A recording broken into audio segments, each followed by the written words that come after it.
In the 17th century, one queen abandoned her crown, defied her church, and chose to sleep each night in a custom-built coffin. Her name was Christina of Sweden, a ruler unlike any other. Raised to think like a king and worship like a Protestant, she would go on to shock Europe by rejecting nearly every expectation placed upon her. But what drove her from the throne to a candlelit Roman palace, where death became a nightly companion? And why did she design her bedroom like a tomb, preparing for the end long before it arrived? This is not just the story of an unusual queen. It's a descent into obsession, ritual, and a relentless search for meaning in a world that never understood her. What follows is stranger than fiction, and every word of it is true. A birth like no other, Sweden mistakes a queen for a king. On December 18, 1626, at the Tre Kronor Castle in Stockholm, the Swedish royal court prepared for the birth of a child expected to be the male heir to the throne. The queen, Maria Eleonora of Brandenburg, had already suffered the deaths of 3 infants.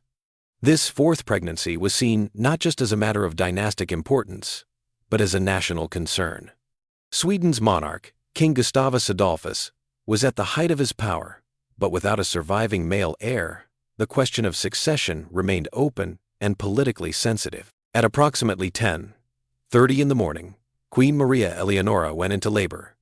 The palace's midwives, along with the king's personal physician, were present. The labor was difficult and prolonged. What happened next would be recounted in court documents and ambassadorial reports. As the infant emerged, the attending staff mistakenly declared the child a boy. The child had a full head of hair, a loud cry, and reportedly, a posture that seemed masculine. One midwife is said to have exclaimed, "The prince is born." The mistake did not last long. It became quickly apparent that the child was biologically female. The king, informed of the confusion, did not react with anger. Instead, according to reports later recorded by Axel Oxenstierna, Sweden's chancellor, Gustavus Adolphus simply replied, "She will be as good as a boy to me." He ordered that she be raised as his heir in the same manner a son would have been. The infant was named Christina. The unusual announcement and the confusion surrounding Christina's sex at birth were not just a momentary error. They had long-term symbolic and political implications. Within days, foreign envoys wrote dispatches describing the child as strangely masculine in demeanor. The French ambassador's report to Paris emphasized the king's intention to raise Christina as if she were male. For a 17th-century monarchy, where dynastic continuity rested heavily on male succession, this decision was extraordinary. Maria Eleonora reacted very differently than the king. Devastated that the child was not a son, she fell into a depression. Reports from the court describe her as refusing to see the child at first. When she finally did, she insisted on dressing Christina in boy's clothing and demanded that she sleep in a room entirely covered in black drapery. The court physician, Ole Worm, noted her behavior as melancholic, bordering on disordered. Despite her disappointment, the queen was ultimately sidelined in Christina's upbringing, as Gustavus took a direct role in shaping the girl's early life. The early reports surrounding Christina's infancy also make clear that she was unusually precocious.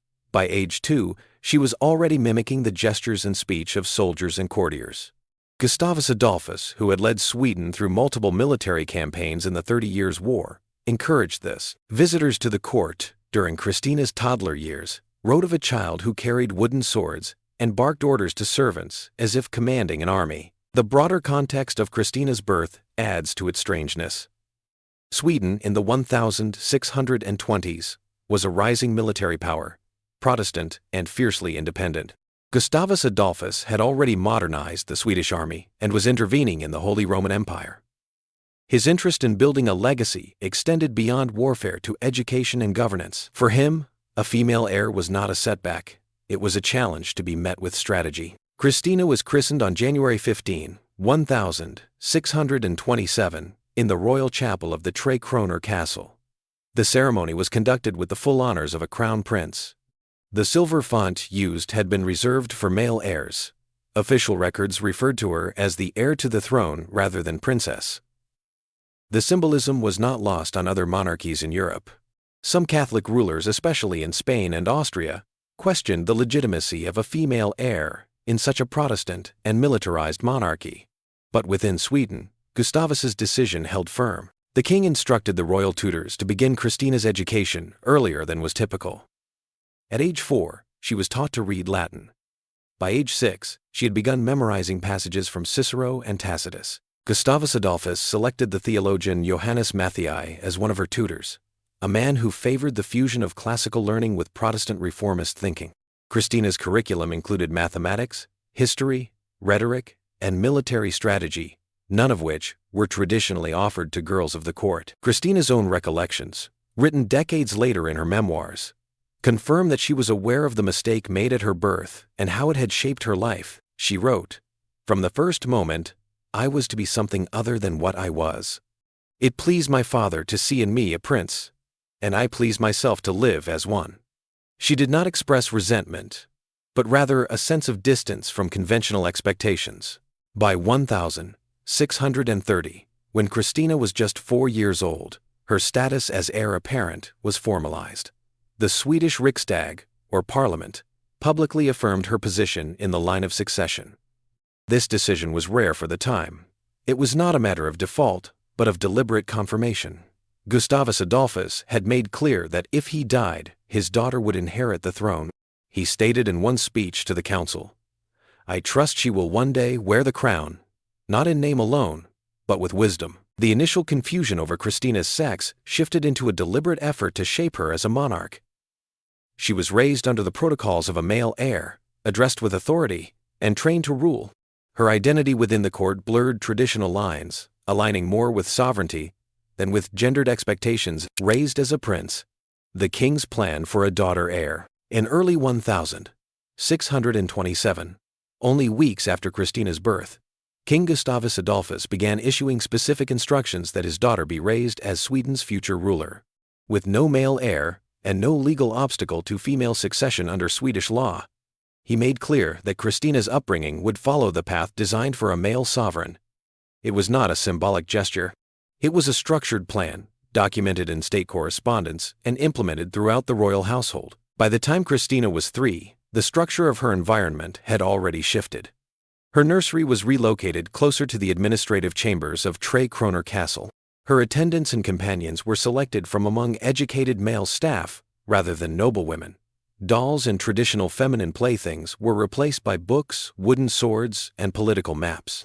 Court records show that her wardrobe was altered early, with tailors producing simplified tunics and trousers to allow easier movement. These changes reflected the expectations placed on her by the king, expectations rooted in discipline, scholarship, and sovereign responsibility. In 1630, Gustavus appointed Johannes Matthei Gothus as her chief tutor.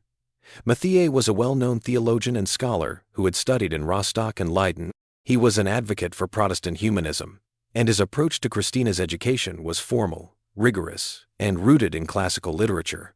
Christina began learning Latin that same year. Within 2 years, she had added Greek, German, and religious studies to her schedule.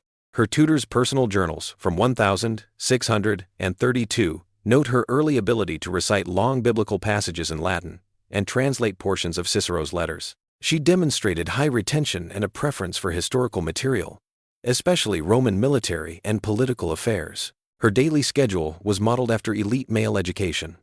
Lessons began before sunrise with readings in scripture, followed by classical authors, rhetoric, and arithmetic. Afternoons were reserved for physical activity, horseback riding, fencing, and archery, supervised by members of the military staff. Her evenings included political briefings and independent reading. A court steward's report from 1633 describes her as in motion from candlelight to candlelight, rarely resting, and impatient with delay.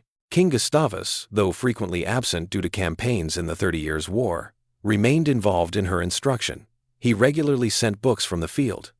In 1631, he mailed a copy of Plutarch's Lives from the Swedish camp in Mainz, with selected chapters marked for emphasis.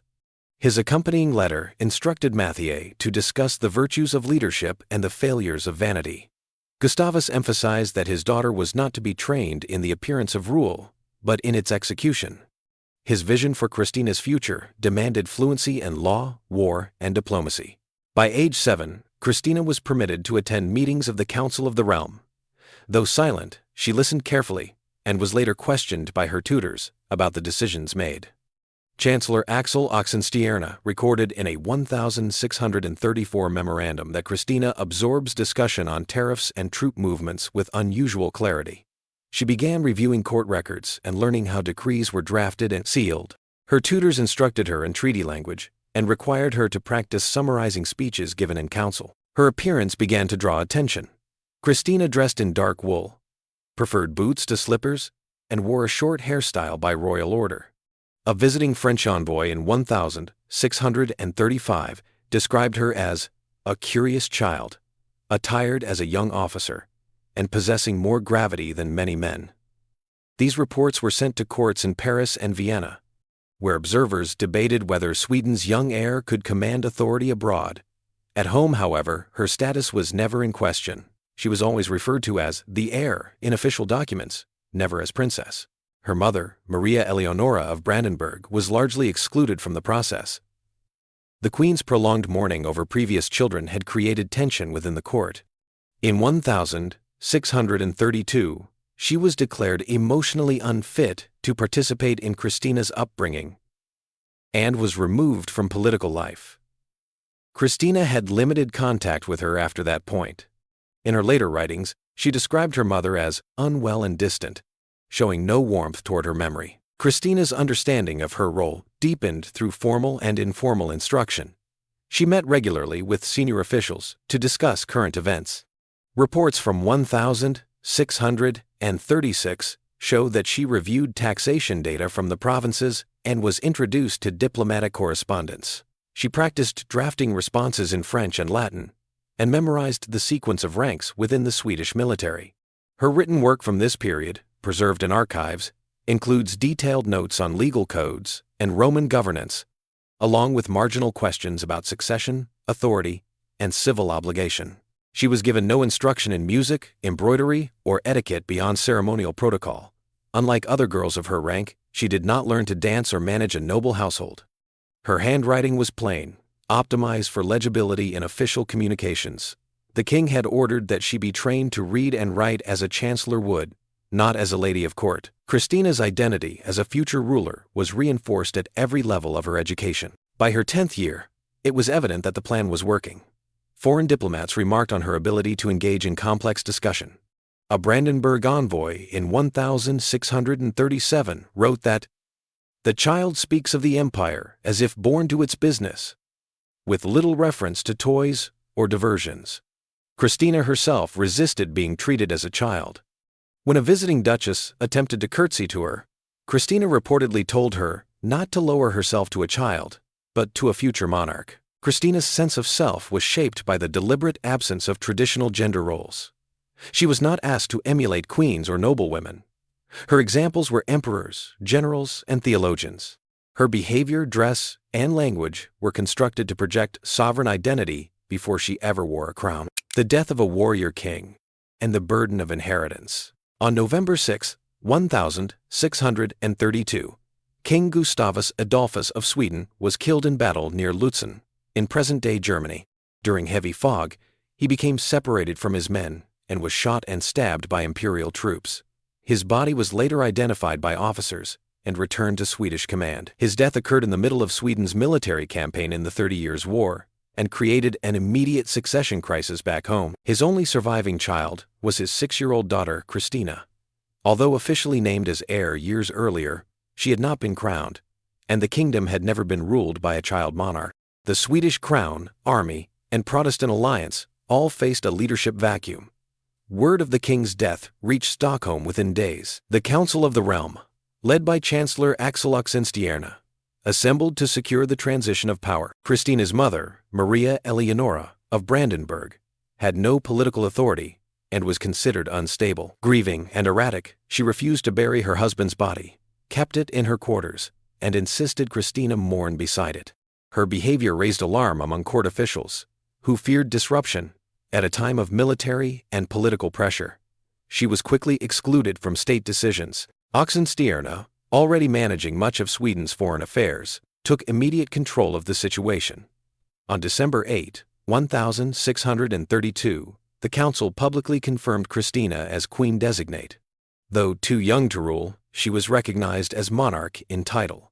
The Regency Council would govern in her name until she came of age. Proclamations were distributed throughout the country and sent to foreign courts, confirming the continuity of leadership. Christina began receiving political briefings shortly after. Lessons continued under Johannes Matthias Gothus, her principal tutor, but were adjusted to include more instruction in governance and law. By early 1633, she was reviewing letters from military commanders and hearing summaries of council discussions.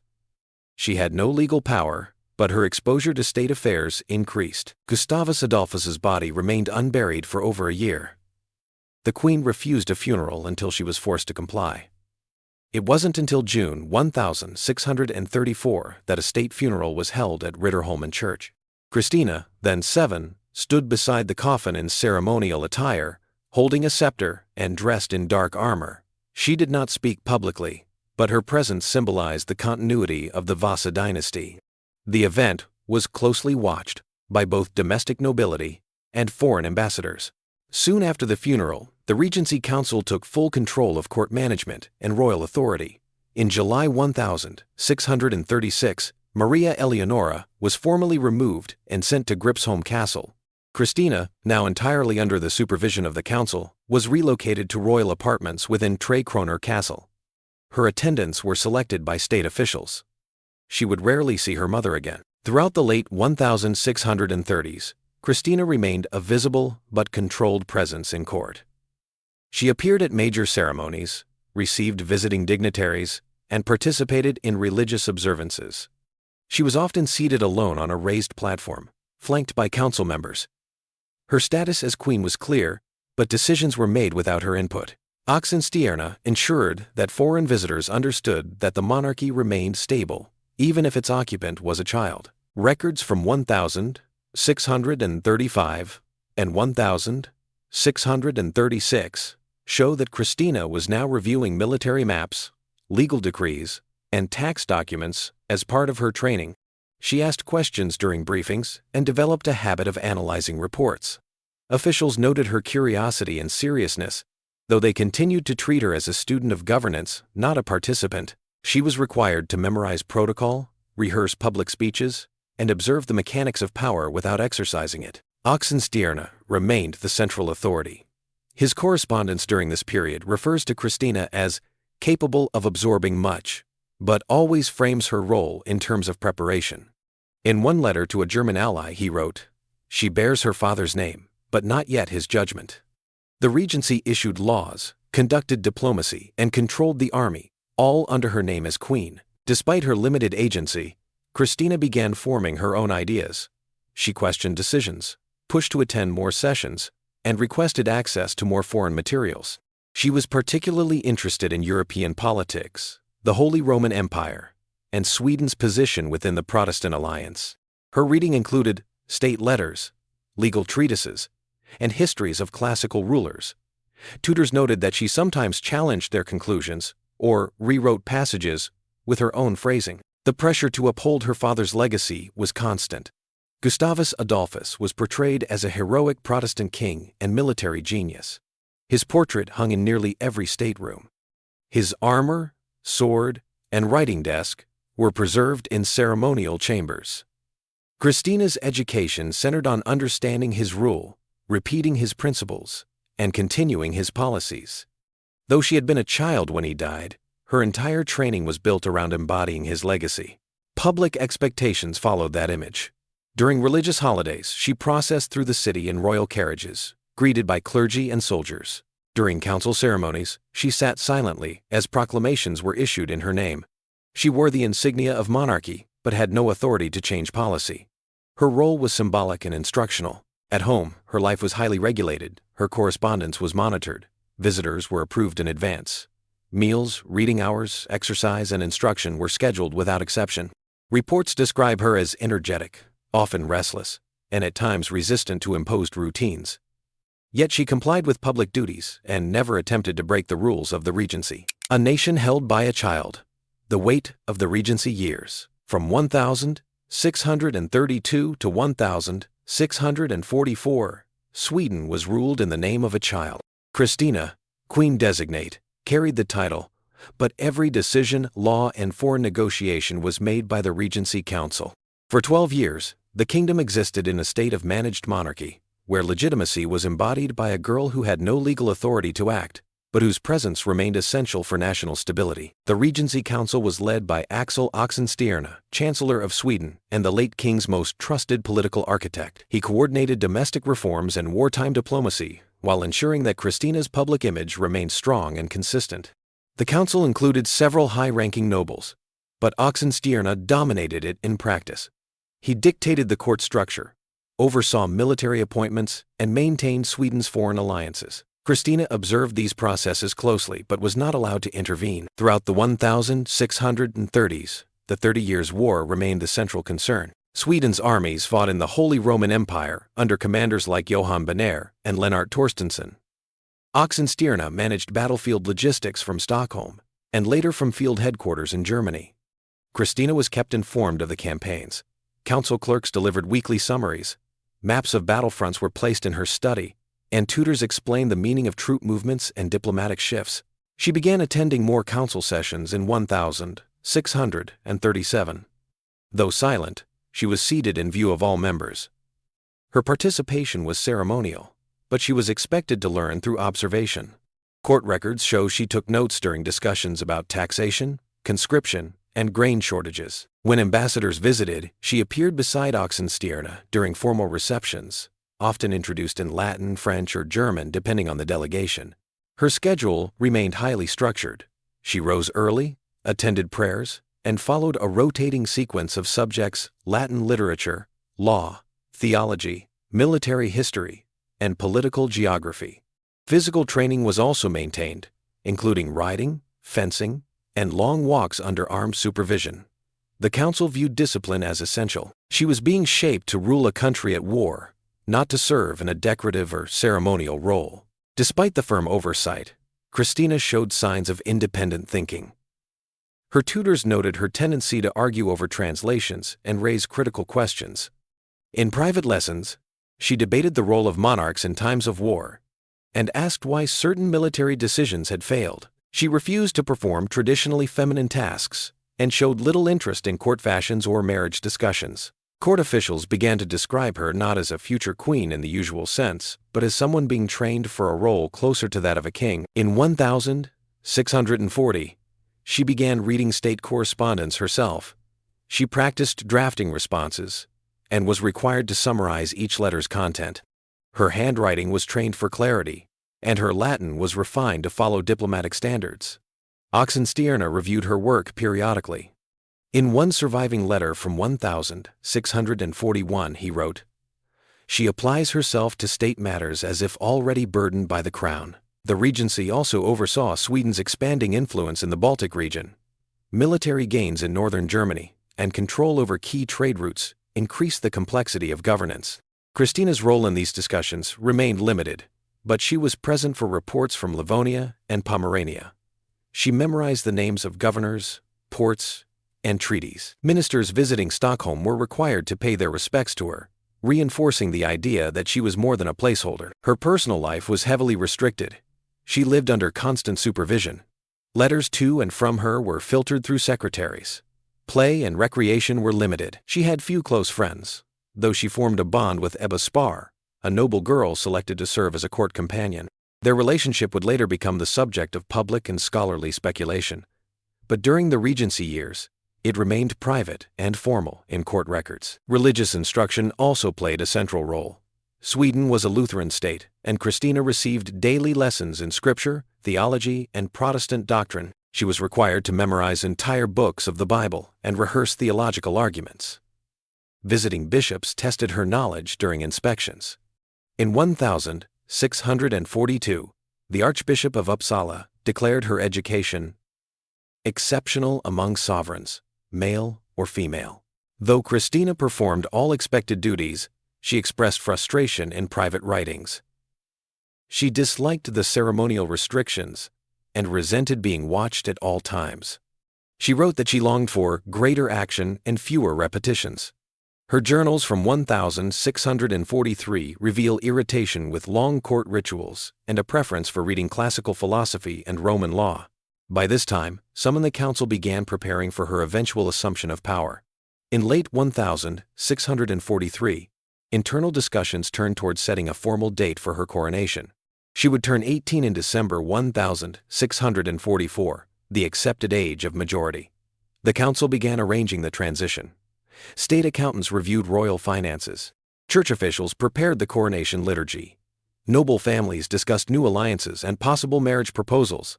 Though Christina refused to engage in any such planning, Oxenstierna remained cautious. In a private letter to his son, he described Christina as clever, sharp-tongued, and restless. He respected her intelligence but worried about her unpredictability. Still, he acknowledged that she had fulfilled the educational goals set years earlier. She could now read government reports, understand tax systems, and identify the concerns of provincial governors. The burden of rule had been placed on her before she had the authority to act. For more than a decade, she had been prepared, rehearsed, and corrected. Ministers had debated policy beside her while never letting her shape it. Courtiers bowed to her as queen, while council members signed laws in her name. The girl who rejected dolls and demanded power. From an early age, Christina of Sweden showed little interest in the expectations traditionally placed on royal daughters. While the court attempted to provide some balance to her strict academic schedule, including light entertainment and noble customs, Christina consistently rejected activities associated with feminine roles. The palace provided dolls, embroidery tools, and formal dresses, but she refused to use them.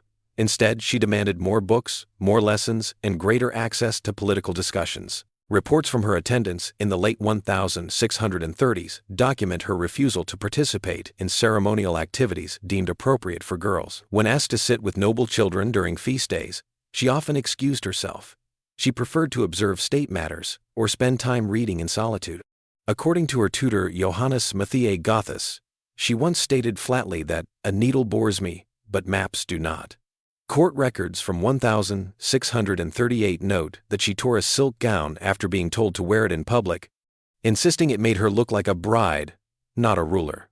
While girls of her status were expected to learn music or dance, Christina had no interest in either. She declined musical instruction and claimed dancing was a waste of time for rulers.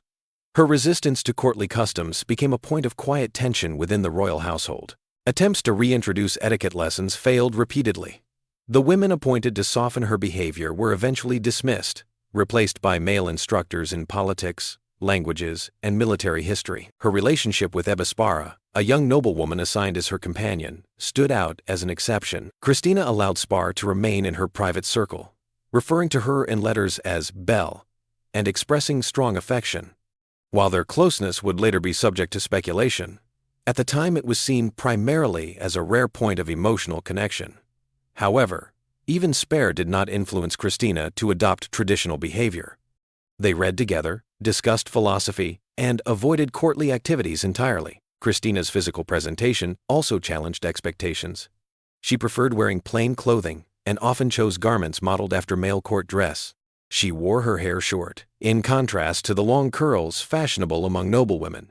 Orders from the royal tailor in 1641 include breeches, doublets, and boots tailored for Christina's size. When asked why she wore such clothes, she reportedly answered, "Because they are easier to think in." Foreign visitors routinely remarked on her masculine appearance. A French envoy in 1643 described her as a girl in title, a prince in posture. Her interest in political authority continued to deepen. She grew impatient with ceremonial roles and increasingly asked to participate in decision-making. In private letters to Chancellor Oxenstierna, she began offering opinions on council matters. In one 1642 exchange, she argued that delaying troop payments risked mutiny in Germany. Though her suggestions were not always acted upon, council members acknowledged her growing grasp of state affairs. Tutors reported that she preferred reading about warfare, statecraft, and philosophy. Her study sessions focused on Julius Caesar, Seneca, Machiavelli, and Protestant theologians. Christina requested biographies of Alexander the Great and histories of the Roman Empire. She memorized military campaigns and asked questions about troop formations and diplomacy. In a written assignment from 1643, she criticized the Holy Roman Emperor's peace policies and proposed a more aggressive Swedish position in Northern Europe. Visitors who met her during these years found her behavior unusual for a royal girl. English and German diplomats noted her blunt speech and refusal to engage in small talk. She reportedly interrupted a foreign envoy who addressed her as Princess, correcting him with, "I am Queen of Sweden, not a court decoration." Swedish noblewomen found her difficult to approach. Many withdrew from her circle entirely, leaving her surrounded by male officials and soldiers. Christina's rejection of traditional gender roles began to shape her public reputation. Satirical letters circulated in foreign courts describing her as a philosopher king in skirts. Some questioned her ability to secure marriage alliances, while others speculated she might be mentally unfit to rule. Still, the Swedish council stood by her. Oxenstierna emphasized that her intellect and seriousness outweighed questions of appearance or conformity. In 1644, as her 18th birthday approached, preparations for her formal assumption of power began. The Regency Council scheduled a ceremonial transfer of authority for December. Christina insisted on reviewing the coronation protocols herself. She made changes to the wording of the oaths and rejected proposals to wear traditional bridal-like coronation robes. Instead, she commissioned a simple, military-style gown and ordered the use of minimal jewelry. When informed that certain noble families expected to present her with gifts of lace and silk, she declined them in advance. Her rejection of courtly femininity did not soften with age. On the eve of her majority, she dismissed several older ladies-in-waiting and replaced them with scholars and administrators. She reduced the number of ceremonial meals and halted plans for a royal dance. Her only request was that a private library be expanded and that diplomatic archives be moved to her wing of the castle. She showed no interest in arranging her marriage, despite repeated suggestions by the council. By the time the regency ended, Christina had made clear that she intended to rule Sweden on her own terms. Her refusal to accept the constraints of gender expectations had not diminished. She saw herself not as a queen acting within tradition, but as a sovereign redefining the position entirely. What others viewed as defiance, she regarded as practicality. A mind on fire. Christina's obsession with study and sleep deprivation. By the time Christina reached the age of majority in 1644, her obsession with learning had become one of the most discussed aspects of her court life. Records from tutors, foreign visitors, and court physicians all describe a daily routine that involved minimal sleep, constant reading, and intense intellectual engagement. She often studied late into the night, ignoring schedules, meals, and medical advice. While the Regency had carefully built her education, Christina took it further, pushing herself well beyond expectations and displaying what some described as a compulsive need for mental stimulation. Her official schedule included lessons in languages, law, history, theology, and political philosophy. But those were only the start. Christina routinely requested additional materials, translations of Greek texts, commentaries on church law, and rare volumes from across Europe.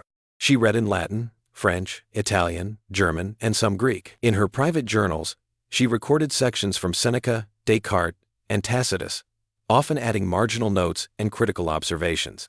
She requested delivery of banned or controversial texts, some of which had to be smuggled through Protestant-controlled ports. A physician named Johann Holm, who served her briefly in 1645, noted that she slept no more than 4 hours a night. He described her as thin, quick-witted, and driven by study, adding that she would pace her chambers in the early hours of the morning, reviewing arguments from her readings aloud. Her staff reported that candles burned all night in her quarters, and that scribes were sometimes summoned from sleep to take dictation after midnight. Christina preferred to conduct study sessions alone, or with selected scholars. She dismissed lessons that she found repetitive, and often altered the curriculum on her own. Tutors were occasionally replaced if she considered them too slow or unchallenging. In 1646, she requested the presence of learned men from Uppsala University to debate theology and statecraft with her, bypassing her regular instructors entirely. These sessions were documented in court records and usually lasted several hours. Her private library grew rapidly. She ordered works from Paris, Leiden, Rome, and Vienna. A 1,647 inventory lists over 60 volumes in her possession, covering philosophy, mathematics, medicine, alchemy, theology, astronomy, and ancient history. She also collected manuscripts on Catholic mysticism and Islamic science, despite objections from Lutheran officials. When asked why she needed so many books, she responded, "Because the crown weighs more heavily on the mind than on the head." Her sleeping habits alarmed those around her. She often stayed awake for more than 24 hours at a time, then slept for short, irregular intervals. Her attendants kept tea, wine, and vinegar water in her room to keep her alert. She sometimes skipped meals for entire days. Her doctor recommended rest and limited study hours, but she ignored the advice. In one letter from 1648, a visiting diplomat from Brandenburg noted that Her Majesty appears in council with eyes red from reading, yet speaks with clarity and force. Court officials tried to manage the situation by limiting her access to books after dark, but she circumvented restrictions. She kept volumes hidden in drawers and reportedly had private keys to locked cabinets. Her chambermaids were instructed to wake her only if letters arrived or if political news came from abroad. She sometimes refused to meet with guests during daylight hours, choosing instead to work alone until dawn and rest during midday. Her intellectual pursuits weren't limited to reading. She engaged in lengthy correspondence with scholars across Europe. She exchanged letters with Hugo Grotius, René Descartes, and others. Some of these letters contained philosophical arguments and theological speculation. Christina preferred direct, logical writing and often criticized vague or overly emotional prose. In 1649, she invited Descartes to Stockholm to advise her personally. He accepted, arriving that winter. Descartes, already in declining health, was unaccustomed to Christina's schedule. She asked him to meet her for discussions at 5 a.m. in her drafty palace library. They debated metaphysics and the nature of the soul. The sessions were brief but intense. Descartes wrote to a colleague in Paris that the Queen's appetite for learning was unlike anything he had encountered. Within months, however, he fell ill. He died in February 1650, likely from pneumonia. His death raised concerns about the toll Christina's lifestyle might take on others. Despite growing alarm within the court, she refused to slow down. She continued expanding her personal library and required her staff to assist with translations and note-taking. The royal budget included allocations for acquiring manuscripts, maintaining multiple scribes, and importing rare philosophical texts. Uppsala professors were placed on retainer to answer questions by letter. Her rooms were modified to include large desks, multiple writing tables, and extra candle holders. Her approach to ruling followed the same rhythm. Council sessions often extended late into the evening. She requested extra briefings on foreign policy and read military dispatches herself. She sometimes issued orders before the council had a chance to review them. She frequently interrupted meetings with references to classical history or legal theory. Her ministers described her as mentally sharp, but physically depleted. In 1650, when her coronation ceremony was formally scheduled, Christina resisted many traditional elements. She limited the religious festivities and shortened the length of official speeches. She insisted on time to read privately between ceremonial duties. Attendees noted that even during the banquet, she stepped away from the table to review state correspondence in a separate chamber. Her resistance to rest was more than a habit, it was part of her identity. Her rejection of leisure, sleep, and social expectations created tension within the court, but cemented her reputation across Europe as a scholar queen. Masculine dress and feminine surveillance. The court watches closely. By the time Christina assumed full royal power in 1644, her appearance had become a point of both curiosity and concern among courtiers, diplomats, and visiting dignitaries. She regularly wore clothing modeled after male court dress, long coats, high leather boots, starched collars, and occasionally a ceremonial sword. Her short hair, simple styling, and lack of jewelry stood in contrast to the elaborate fashion expected of a reigning queen. She openly rejected gowns, lace, and pearls, stating more than once that she found such items useless. Officials at court monitored these choices closely, unsure whether they were a passing quirk or something more significant. The formal Swedish court had strict expectations regarding appearance, especially for a female monarch. Tailors, wardrobe staff, and ladies-in-waiting were assigned to guide Christina in preparing for ceremonial functions.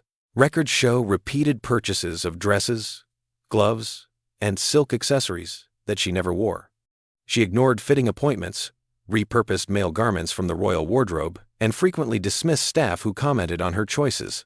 She ordered plain dark coats rather than embroidered gowns, and insisted that her personal servants dress modestly as well. Foreign ambassadors began noting her presentation in official reports. A Venetian envoy wrote in 1645 that Her Majesty carries herself with the walk and bearing of a prince, not a lady.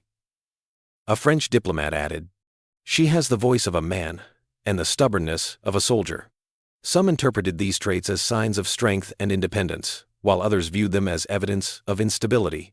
The ambiguity surrounding her appearance caused discomfort among traditionalists in the Swedish court, especially as questions about her marital future remained unresolved. Court protocol dictated that the queen be attended by women of noble birth, who were expected to serve as companions, assistants, and guides. Christina tolerated their presence, but rarely engaged with them beyond what was required. She instead surrounded herself with male scholars, secretaries, and foreign advisors.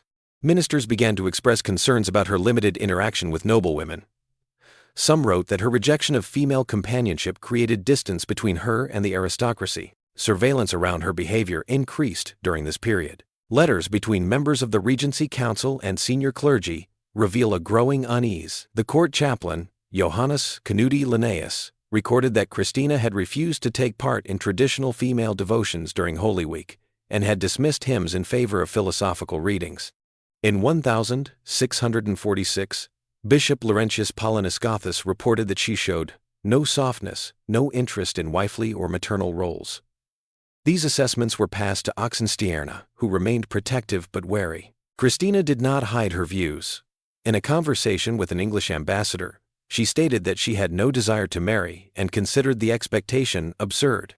If I must rule, she said, I must do so without distractions. This was not an isolated sentiment. She frequently repeated that marriage would limit her intellectual pursuits and her freedom of action. Her refusal created diplomatic problems, as alliances through marriage were a common tool of foreign policy. Courts in Denmark, France, and Brandenburg all proposed matches, but Christina ignored or rejected them without negotiation. By 1647, the issue of succession had become a pressing concern. Christina remained unmarried and showed no intention of producing an heir. This alarmed Oxenstierna and the council, who feared a crisis if she died without a successor. The lack of a male figure beside her only intensified scrutiny of her public image. Ministers debated how to influence her behavior without creating confrontation. Some suggested increasing her ceremonial duties. Others urged her to take on more female attendants to soften her court's appearance. She resisted both. Behind closed doors, palace staff kept records of her routines. Guards reported her movements. Chambermaids provided updates on her interactions. These reports were not always shared directly with her, but she was aware of the surveillance. She later wrote that, "Even my books had listeners."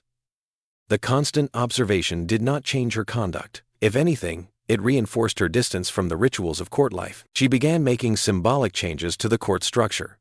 In 1648, she reduced the number of ladies-in-waiting and promoted 2 male secretaries to positions traditionally held by noblewomen. She converted part of her private quarters into a library and office space, removing decorative elements associated with femininity. Tapestries were replaced with maps. Portraits of kings replaced those of queens. These changes were subtle but consistent. Christina was reshaping her surroundings to match her identity, even as others tried to shape her behavior to match her role. Eyewitnesses continued to comment on her physical presentation. A Polish noble visiting in 1649 wrote that, "The queen greeted us in boots and a sword belt, and there was no indication in her manner that she was aware of or cared about how this appeared." His report was sent back to Warsaw and discussed at court. Similar reports circulated in Denmark and the Holy Roman Empire. Rumors spread that the Queen of Sweden might be physically or emotionally unfit for rule. Though no formal accusations were made, Christina remained unaffected by the criticism. She continued to dress as she pleased, kept her hair short, and surrounded herself with men who supported her intellectual focus. She referred to her critics as slaves to velvet and made no apologies for her choices. When the court suggested staging more formal balls and dances, she dismissed the idea, saying that Sweden had more important matters than gowns and ribbons. A queen without a groom. Christina's refusal to marry. By the time Christina was officially crowned in 1650, pressure to marry had reached its highest point. European courts, foreign ambassadors, and members of the Swedish Council expected a royal union that would solidify Sweden's alliances and ensure a direct heir. But Christina resisted every proposal placed before her. Her refusal to marry was not passive avoidance. It was a deliberate and repeatedly stated position, one that created diplomatic challenges, confused traditionalists, and deepened speculation about her intentions. The Swedish nobility had expected marriage to be addressed as soon as she came of age. Several options were considered by the Regency Council as early as 1643, with suggestions ranging from domestic noblemen to foreign princes. One early candidate was Charles Gustav, her cousin on her father's side, and the son of her Aunt Catherine. The match was favored by Oxenstierna, who saw it as a way to maintain the Vasa dynasty and avoid foreign entanglements. Christina rejected it outright. Her reasons varied depending on the audience. In private letters to her advisors, she claimed marriage would limit her freedom and distract her from matters of state. In public, she deflected by saying she had not found anyone suitable. When foreign envoys pressed for answers, she often responded with blunt disinterest. A 1649 report from the French ambassador noted, "The Queen considers marriage an unnecessary burden. She claims she has other duties." Multiple royal courts proposed alliances. The House of Habsburg suggested a Catholic prince, which Christina dismissed on both political and religious grounds. Denmark offered a potential match to reinforce the Treaty of Bromsebro, but she refused. Brandenburg raised the idea of union with one of its Protestant princes. Again, she declined. Each proposal was reviewed by the council, discussed in diplomatic correspondence, and ultimately ignored or rejected by Christina herself. She avoided formal occasions where matchmaking was likely to occur. She refused to entertain private audiences with suitors. When portraits of proposed grooms were delivered, she sent them back unopened. The few times she met eligible men in person, she kept conversations brief and impersonal. Eyewitnesses noted her lack of interest and occasional impatience during such meetings. Despite her resistance, the question of succession could not be ignored. With no children, the Swedish council feared instability in the event of her death. Oxenstierna and other senior statesmen continued to urge her to reconsider. In letters and council records from 1648 and 1649, they reminded her of her duty to the realm and the precedent set by monarchs across Europe. Christina responded with increasing frustration. She argued that Sweden's strength depended on good governance, not marital ties. In one memo, she wrote, "If my body is a vessel for politics, then I choose what it carries." Some believed she was physically incapable of marriage. Others speculated about hidden romantic preferences. Court gossip in Stockholm, Copenhagen, and Paris hinted at emotional attachments that deviated from royal expectations. These suggestions were never confirmed publicly, but the absence of any romantic involvement with a man became a subject of widespread discussion. Letters from diplomats often noted her close relationships with women, particularly Ebba Spar, though official reports avoided direct accusations. Sweden's Lutheran clergy also began to raise concerns.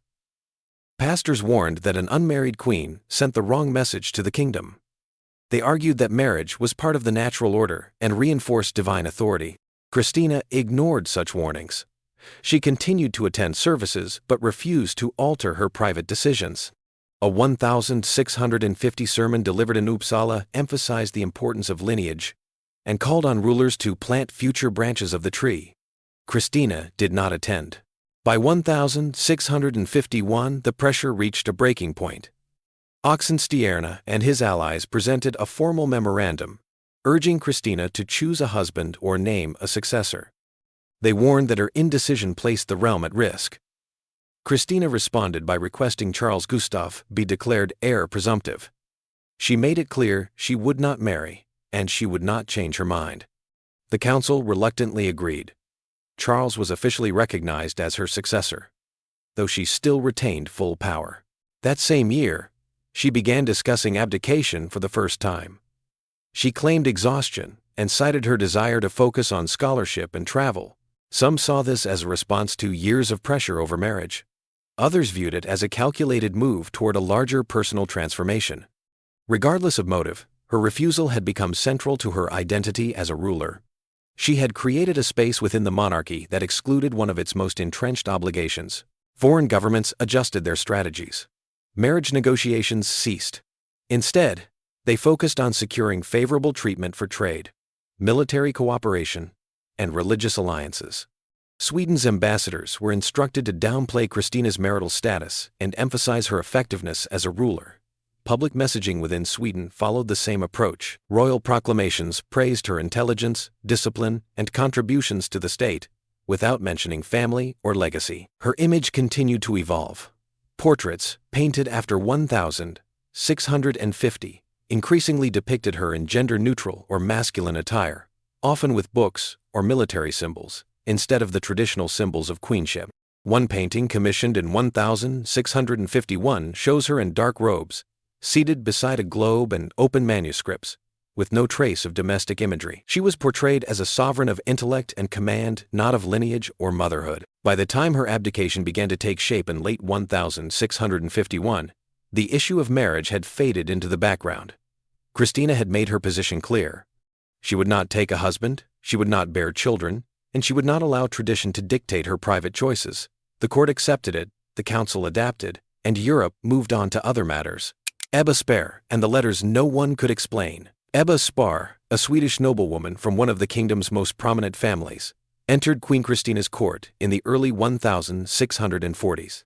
She was assigned as one of the Queen's maids of honor, a role meant to provide companionship, uphold court decorum, and reinforce noble alliances through social presence. Unlike most attendants, however, Spar's connection to Christina quickly became more personal, intense, and unusual in its visibility. Born in 1629, only 3 years younger than Christina, Ebba Spar was educated, poised, and physically striking. Court records and ambassadorial letters often referred to her beauty, using terms like the Venus of the court and fairest in Sweden. Her family's military and political ties made her an ideal candidate for royal favor. By 1645, she had become Christina's closest companion, appearing frequently in public processions, court dinners, and private audiences. Christina often referred to Spar not by her name, but by the nickname Belle. In letters written to foreign correspondents, Christina introduced her as my bedfellow, or the person I love most in the world. In one surviving letter addressed to the French ambassador Pierre Chanou, Christina describes Spar as beautiful beyond description and dearer to me than all others. These remarks, while not unusual for courtly language of the time, drew attention for their frequency, consistency, and tone. Their closeness quickly attracted scrutiny from the court. Courtiers and council members began monitoring Spar's presence, noting that she spent more time in the Queen's private quarters than any other woman. They attended royal lessons together, sat beside one another at public events, and often shared accommodations during travel. Reports sent to the Regency Council described them as inseparable. Rumors circulated beyond Stockholm. A 1648 dispatch from the imperial ambassador noted that Her Majesty holds unusually strong affection for Lady Spar and seems disinterested in male companionship.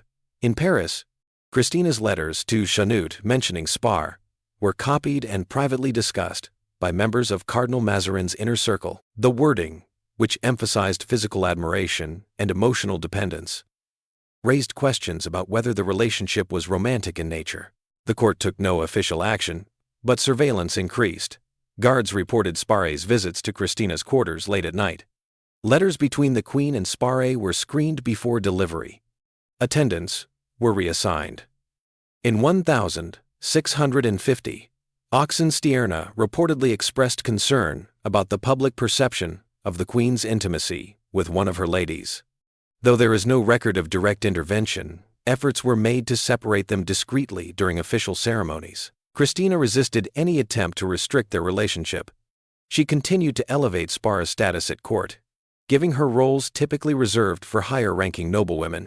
In 1651, she arranged for Spar to accompany her on royal tours and ensured that she had access to the royal library, an unusual privilege for a woman without administrative duties. The Queen's written remarks about Spar remained affectionate and personal. The most revealing material came in the form of letters exchanged between the two women. Although many of Christina's original letters were destroyed or censored by later handlers, several surviving copies preserved in French and German archives contain language that defied simple categorization. One letter, likely written in 1651, reads, "You are always with me, even when far. No man's heart has held me, but yours rests in mine." Another, "When I close my eyes, I see your face, not those of kings or scholars." Modern historians have debated the nature of these letters extensively. Some argue they reflect a romantic and possibly sexual relationship. Others point to 17th century court culture, where expressions of emotional closeness between women, especially nobles, could be intense without implying erotic intent. Regardless of interpretation, the language stood apart from other royal correspondence of the era, especially in its tone of longing and possessiveness. In 1652, Christina arranged Spare's marriage to Jacob Casimir de la Gardie, a prominent nobleman. The union was politically advantageous, but came as a shock to those familiar with the Queen's relationship with Spar. Christina publicly blessed the marriage, attended the ceremony, and hosted a banquet. But in private, the tone of her letters changed. She wrote to Cannet soon after, "My belle is now a wife, but not mine. I have lost something beyond state." After the marriage, Spare moved from court life into more conventional noble domesticity. Her appearances beside the Queen declined. By 1653, she had largely disappeared from royal events. Christina began spending more time with male philosophers and foreign envoys, particularly those tied to the Catholic Church and French court. The sudden shift in companionship marked a turning point in her emotional life, though she continued to refer to Spar in private correspondence.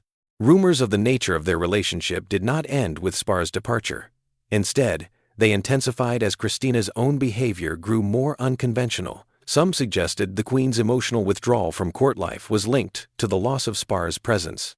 Others argued that the Queen's later rejection of her crown and move to Rome were partially rooted in personal disillusionment. Years later, after Christina's abdication and relocation to Rome, she still referred to Spar in conversation.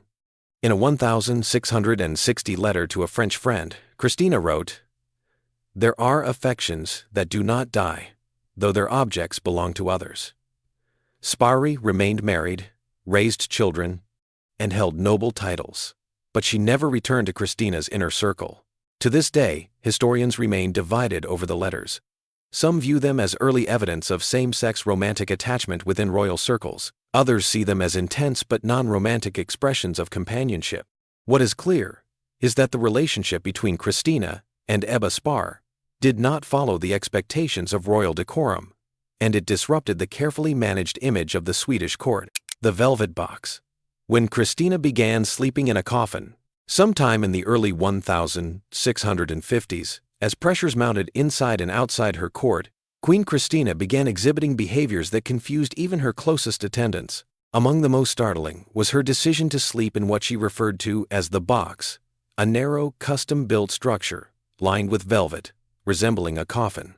The object was not officially documented in royal inventories until after her abdication, but multiple eyewitnesses and court servants later testified to its existence and daily use during the final years of her reign in Sweden. There is no surviving order form for the coffin-shaped bed, but archival furniture records suggest that sometime in 1652, craftsmen in Stockholm received instructions to construct a low, enclosed sleeping unit, unusually narrow, with interior upholstery and wooden framing. The object was housed in a private chamber adjacent to her main sleeping room, an area restricted to only a handful of attendants. It was not described in detail until years later, when one of Christina's former chambermaids, interviewed by a French official in Rome, described how the Queen had insisted on being placed inside the velvet-lined box each night and refused the comfort of her four-poster bed. The Queen never publicly acknowledged the object's resemblance to a coffin, but those around her did. A valet named Lars Peel reportedly referred to it as the Black Bed, noting that it resembled funerary boxes used by nobility. Foreign visitors never saw it, but those closest to her knew of its use. The velvet was dark green, with interior padding, and the lid was not sealed, but the shape and scale mirrored burial designs common among Sweden's elite families. It was not ceremonial or decorative. It was functional, and Christina used it regularly.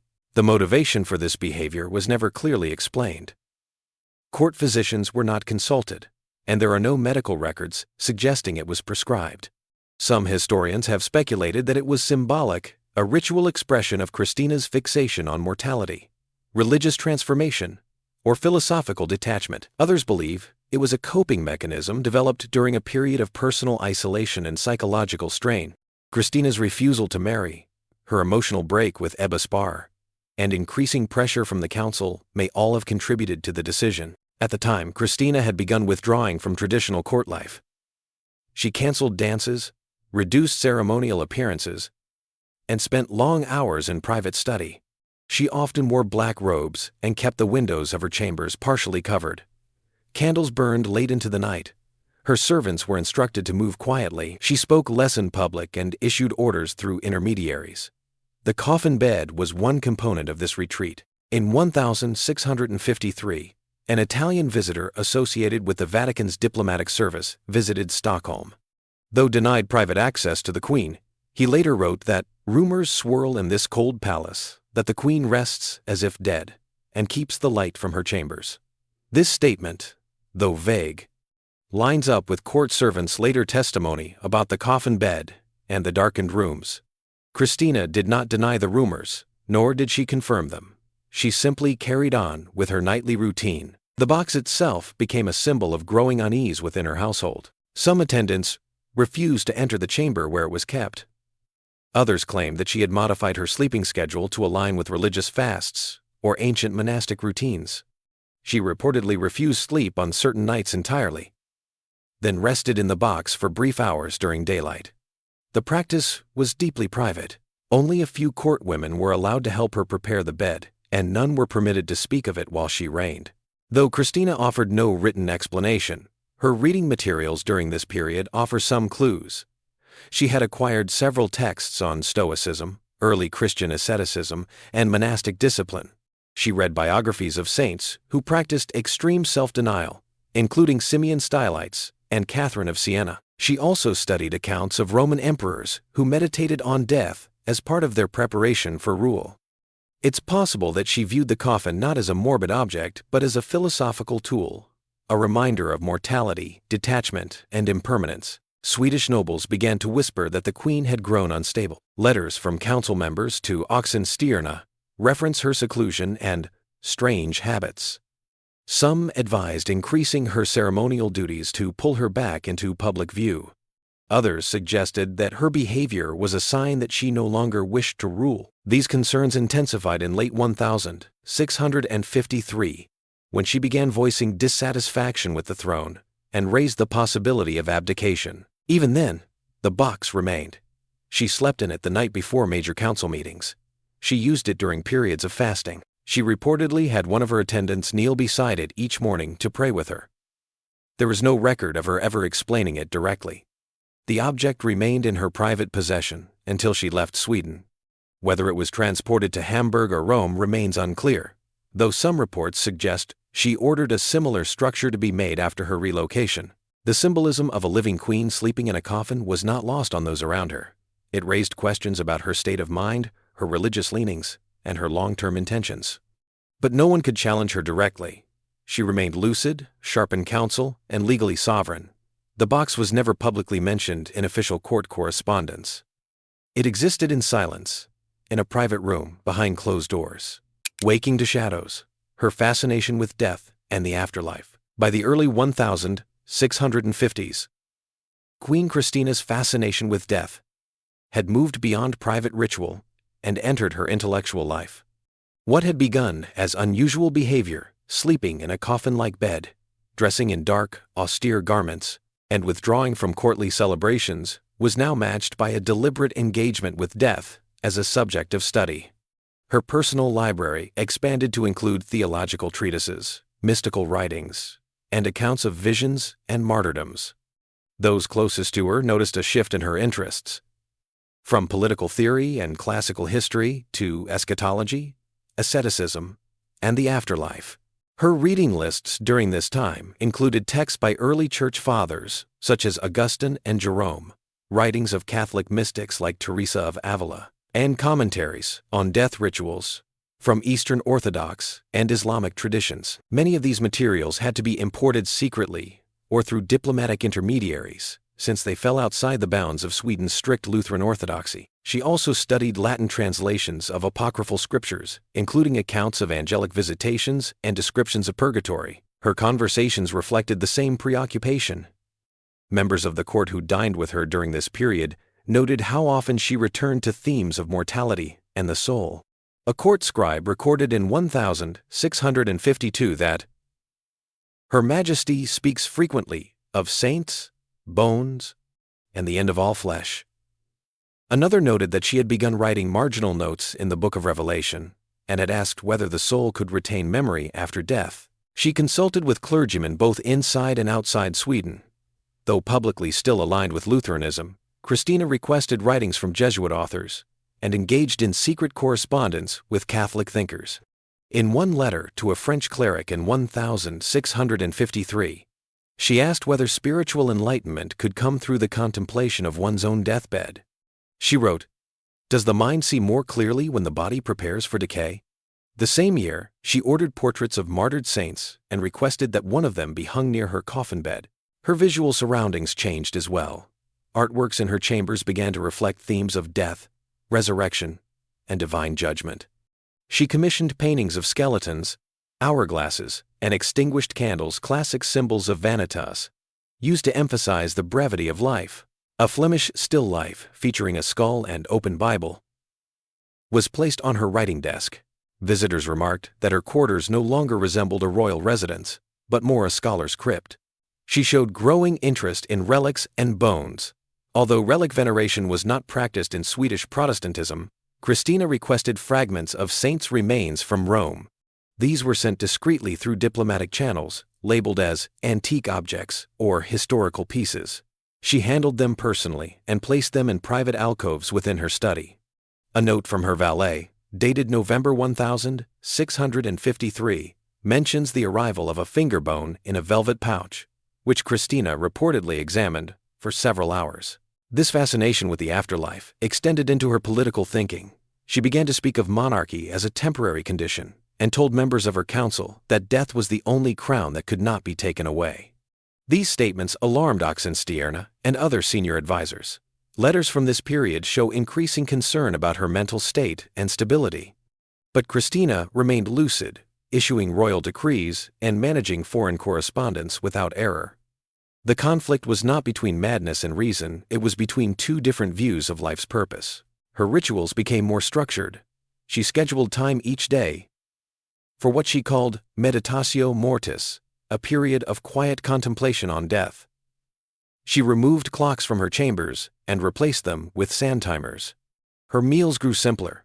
She gave away expensive garments and reduced the size of her personal staff. The coffin bed remained, but now it was surrounded by religious texts, death masks, and handwritten prayers. Christina also sought out the dying. She requested to be present when elderly members of the court passed away and often sat beside them in their final hours. In one case, a retired minister wrote a letter praising her presence, saying she spoke to me not as a queen but as one soon to join the silence. She kept a list of the deceased and revisited their graves when time permitted. She wrote that their lives echoed louder than the living. Diplomats from abroad noticed her transformation. The imperial ambassador described her as a monarch occupied not with borders or coin, but with the grave. Reports sent to Paris and Vienna portrayed her as a queen preparing to depart not just from her court, but from the concerns of the world. Religious leaders in Sweden expressed alarm. One bishop warned that her behavior bordered on heresy. Another wrote privately that the queen fasts like a monk and studies death like a priest. Still, she refused to explain herself publicly. When asked directly about her practices by a visiting noble, she answered only, "We are all dying, but few prepare." She made no attempt to deny the rumors or clarify her beliefs. Her focus remained fixed on the invisible the eternal, and the vanishing. In 1653, she instructed a court artist to prepare a set of sketches showing her not in royal robes, but wrapped in a burial shroud. These images were never displayed publicly, but were found later in the archives of Uppsala. They depict Christina with closed eyes, lying peacefully with hands folded, surrounded by books and skulls. Notes on the reverse side, believed to be in her handwriting, refer to the true throne. Rejecting the throne, Christina's abdication, before the Swedish Diet. By early 1654, Queen Christina had ruled Sweden for a decade. Though still in her 20s, she had already made it clear to her court, and to foreign observers, that she had no intention of marrying, no plans to produce an heir, and little patience for the traditions of monarchy. Her increasingly eccentric routines, her deepening religious interests, and her symbolic rejection of worldly concerns all pointed toward a single outcome. What remained was the formal process. Surrendering the crown not in private, but before the Swedish Diet, the kingdom's legislative assembly. The first official signs came in 1651, when Christina privately informed her council that she was considering abdication. At the time, it was received as a sign of temporary exhaustion. Her long hours, erratic sleep, and intense intellectual habits had taken a toll. Some counselors believed she was asking for a reduced workload or spiritual retreat. Few believed she would actually step away from the throne. Even her closest political ally, Axel Oxenstierna, dismissed the idea initially, noting in a letter that Her Majesty seeks rest, not release. But Christina did not change her mind. In the months that followed, she began transferring responsibilities to her cousin and designated heir, Charles Gustaf. She requested that he take a more active role in military correspondence and foreign negotiations. She introduced him to ambassadors and began including him in council meetings. When questioned about these moves, she responded vaguely. Only a few high-ranking officials were told that she planned to leave the throne entirely. Throughout 1652 and 1653, she worked quietly to arrange the terms of abdication. Legal advisors were consulted to draft the necessary declarations.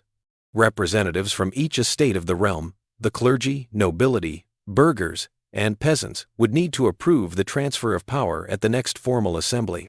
Christina made it clear that she would not accept a partial withdrawal or honorary role.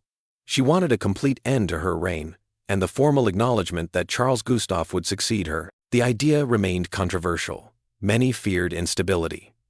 Others worried about the precedent of a monarch voluntarily giving up power.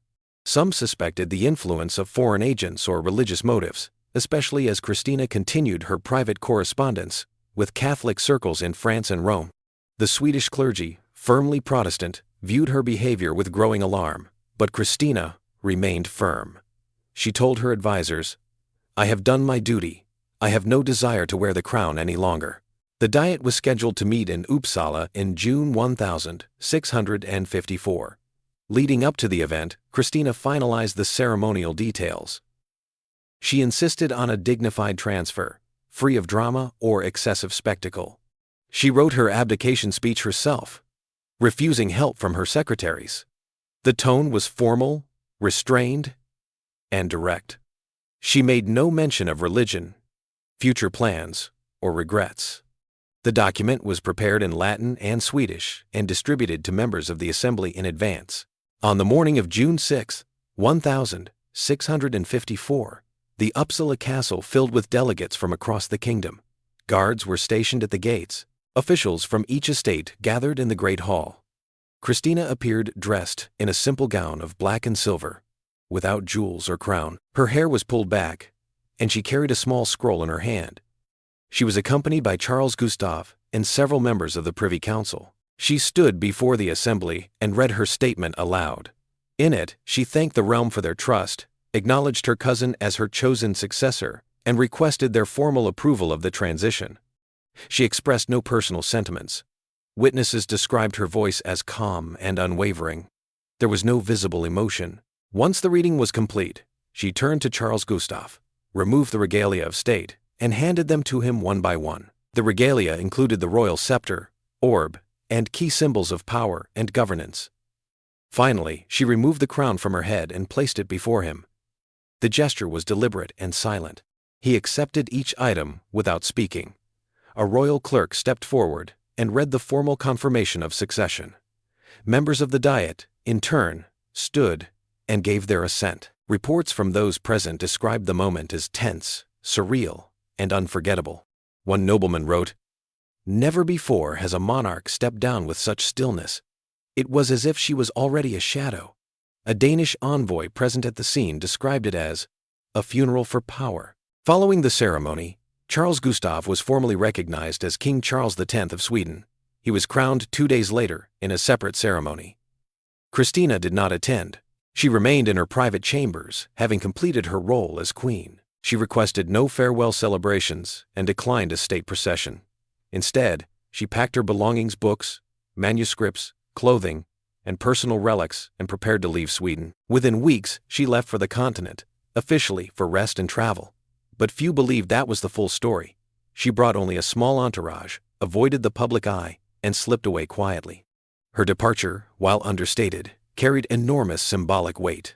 This wasn't exile, scandal, or illness, it was a choice. A reigning queen had walked away from power, not because she had to, but because she wanted to.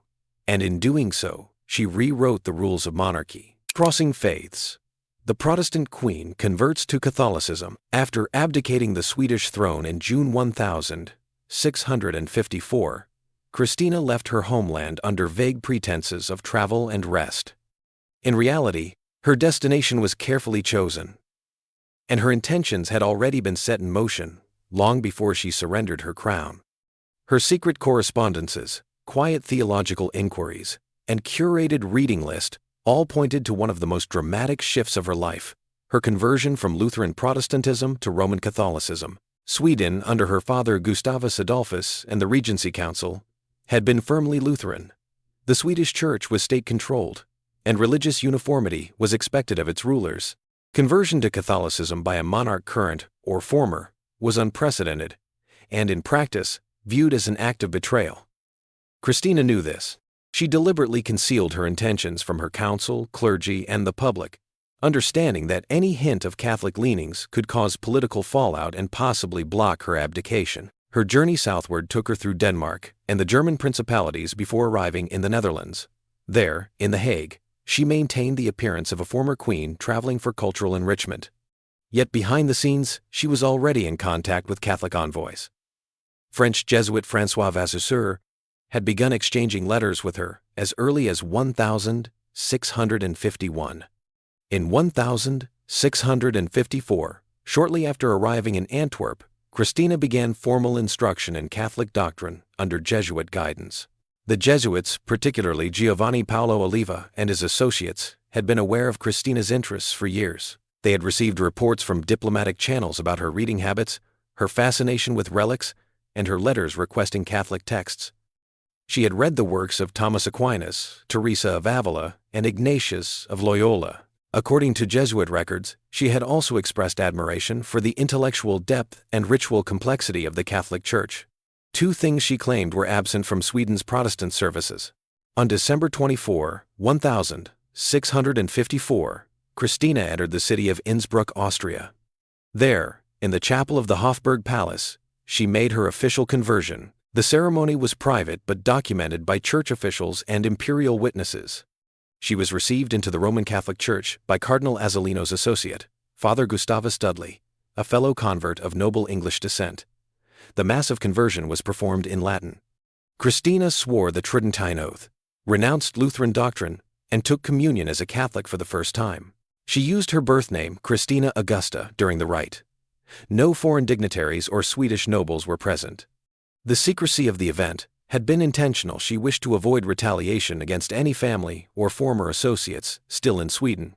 Only after the ceremony was completed did she authorize the Vatican to publish the news. On January 3, 1655, word reached Rome. Less than a week later, Pope Alexander VII issued a formal statement celebrating her conversion as a triumph of truth over heresy. The announcement shocked Europe. In Sweden, officials were stunned. The Riksdag condemned the decision but avoided making a formal legal accusation, as Christina no longer held the throne. Lutheran clergy denounced her choice as apostasy. Some nobles feared it would undermine Sweden's Protestant alliances, particularly with German states and the Netherlands. Charles X made no public comment, choosing instead to distance his new reign from his cousin's religious transformation. Other European courts responded with a mix of admiration and caution. France and Spain, both Catholic monarchies, welcomed the gesture but hesitated to offer immediate patronage. The Holy Roman Empire offered her safe passage and ceremonial honors. Christina, now without a crown, but with considerable fame, moved toward Rome as a Catholic pilgrim rather than a royal figure. In a letter to a Jesuit priest, she wrote, "I have traded the throne for truth." She arrived in Rome on December 20, 1655. Her entry into the city was orchestrated by the Vatican. Streets were cleared, bells were rung, and a ceremonial procession escorted her through the Porta del Popolo. She wore a black cloak, not royal regalia, and carried a small crucifix. She was received at the Vatican by Pope Alexander VII himself. He addressed her not as Queen, but as our sister in faith. Her reception was warm but cautious. Christina was now a Catholic, but one with a past that made some in the Curia uneasy. The Vatican arranged lodging for her in the Palazzo Farnese, and later provided her with a residence near the Trinità dei Monti. She was granted a modest income from church coffers and given access to Catholic scholars, collections, and relics. Christina, in return, promised to use her voice and reputation to defend the faith across Europe. She wrote essays defending papal authority, translated Catholic sermons into Swedish, and funded the printing of pro-Catholic pamphlets. Still, she refused to conform entirely. She did not take religious vows. She declined to enter a convent.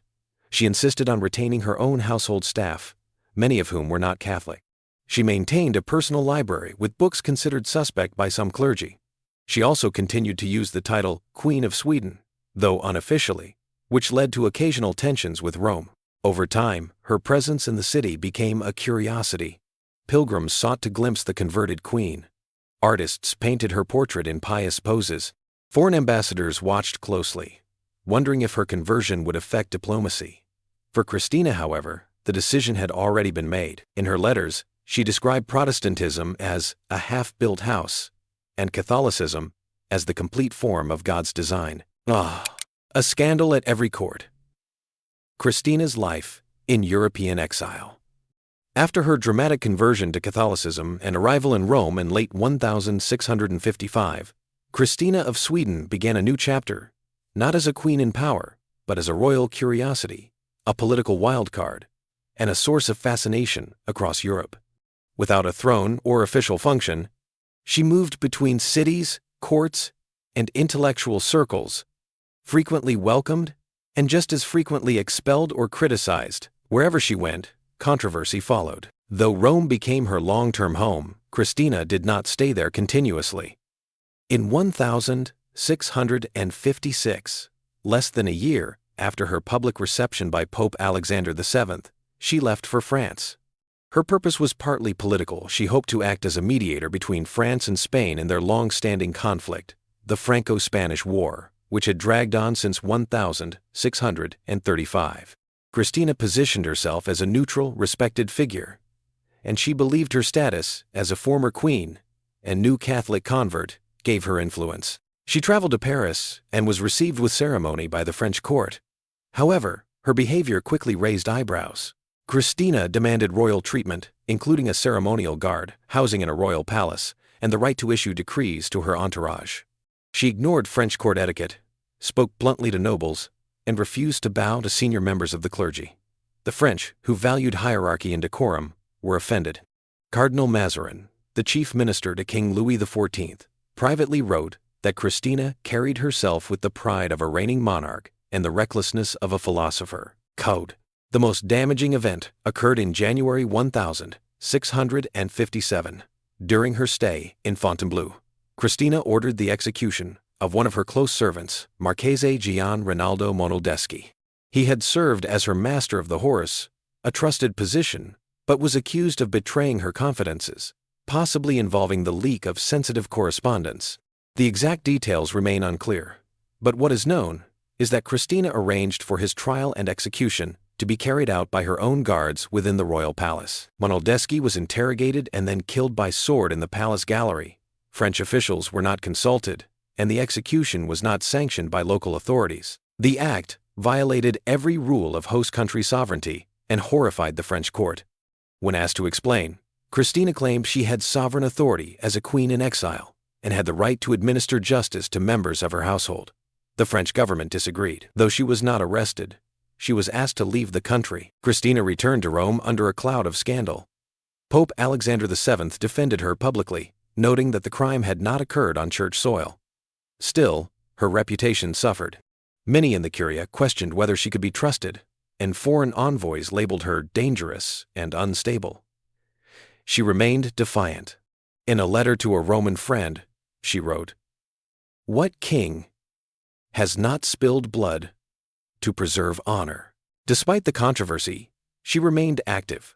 Christina gathered around her a court of philosophers, artists, musicians, and scientists. She sponsored the Accademia Reale, a short-lived intellectual society modeled after similar institutions in Paris and Florence.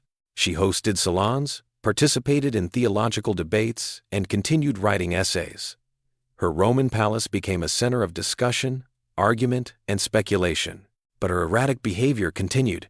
She dismissed servants without cause, made grand promises she couldn't fulfill, and shifted political loyalties with little warning. She offended the Spanish ambassador by favoring French artists, then angered the French by attending pro-Spanish masses. Her attempts to act as a diplomatic intermediary often collapsed due to lack of authority and her unpredictable manner. In 1660, Christina returned briefly to Sweden after the death of Charles X. Some speculated she intended to reclaim the throne or influence the succession. Instead, she found herself unwelcome. The new Regency Council offered no formal reception. Swedish clergy refused to meet with her due to her conversion. She stayed only a few weeks, then left permanently. It was the last time she would set foot in her homeland. Back in Rome, Christina's life settled into a rhythm of patronage and politics. She befriended Cardinal Decio Azzolino, a prominent church official who became her closest confidant. Rumors of a romantic relationship between them circulated widely, though no evidence ever confirmed this. Their correspondence, preserved in the Vatican archives, reveals deep trust, emotional dependence, and shared ambitions. Azzolino helped manage her finances and lobbied the papacy on her behalf. Even as her official power diminished, Christina retained symbolic influence.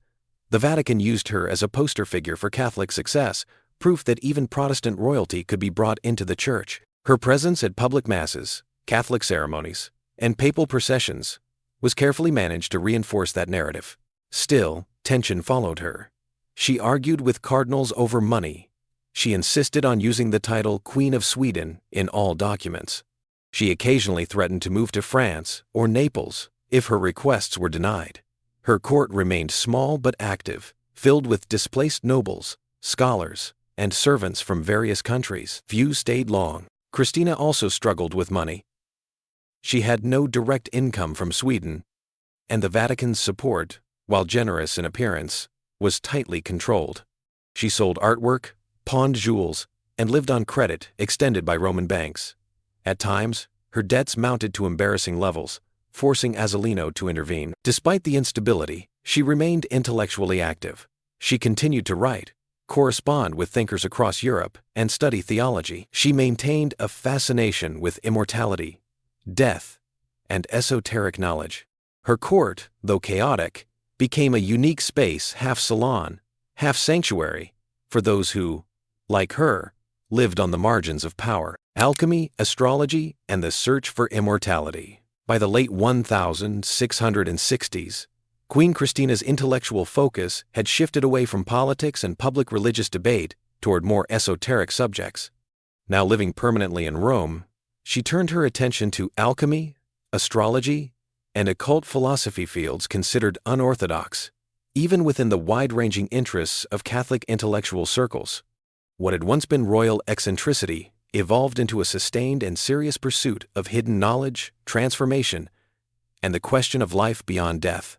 Alchemy had long attracted curious minds in Renaissance and post-Renaissance Europe. For Christina, it was less about gold and more about transmutation of the soul. She collected treatises on alchemical processes, many of which were written in Latin, German, and Arabic. Her library reportedly included texts attributed to Paracelsus, Ramon Lull, and Nicholas Flamel. She also acquired volumes from contemporary alchemists like Michael Mayer and Heinrich Kunrath. Some were annotated in her own hand. Her interest was not purely academic. Christina hosted private meetings with practicing alchemists in Rome and nearby cities.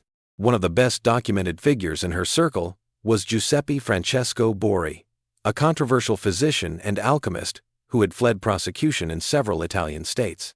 Borri was known for his claims of miraculous cures, his interest in elixirs of life, and his open defiance of church restrictions on occult knowledge. Christina invited him to her residence more than once. Vatican officials noted his visits but did not intervene directly. Astrology was another of Christina's long-term fascinations. During her reign in Sweden, she had shown interest in horoscopes, lunar calendars, and the timing of royal decisions based on planetary alignments. In Rome, this curiosity became more organized. She commissioned multiple natal charts from professional astrologers and studied texts tracing planetary influence on kingship and human temperament. A surviving document from 1671, now in the Biblioteca Apostolica Vaticana, shows her natal chart with commentary on her supposed destiny, marked by strong Saturnine tendencies and a fate of solitude. These studies were not without risk. The Catholic Church had condemned astrology that claimed to predict human will or divine action. Still, exceptions were made for philosophical study, and Christina navigated this boundary carefully.